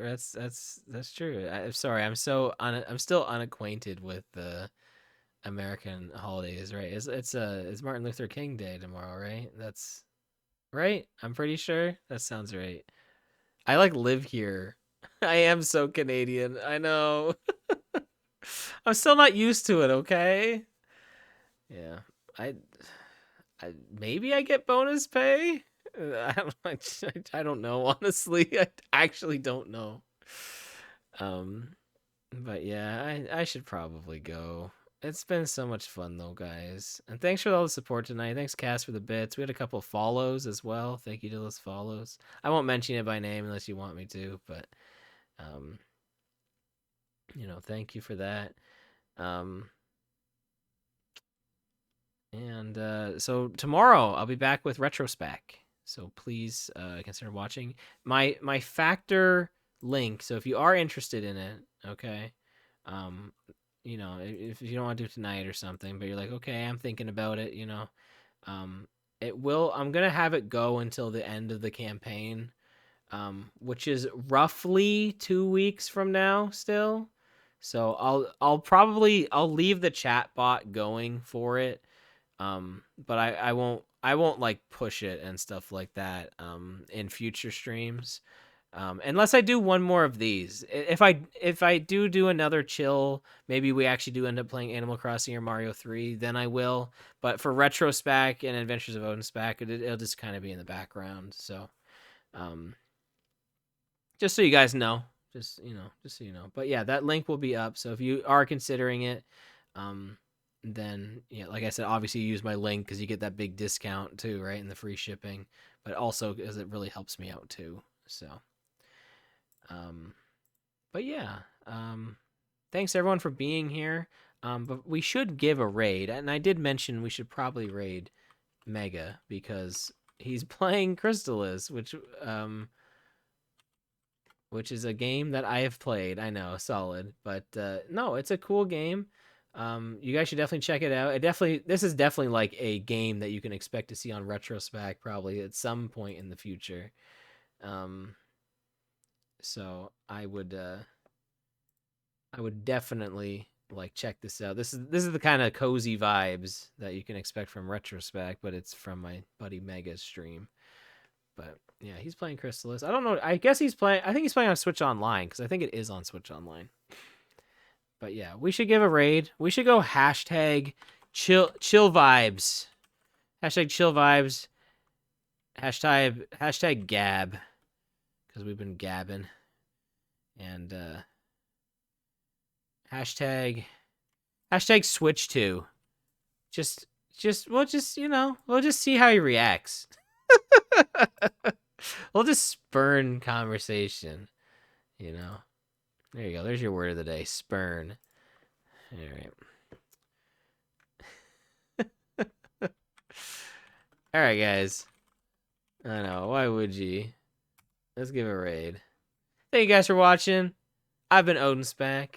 This has been my chill, cozy vibe stream. And I will see you guys tomorrow for Retrospec, 7 p.m. Eastern Time. Don't miss it. So until then, have a good night. Bye, everybody.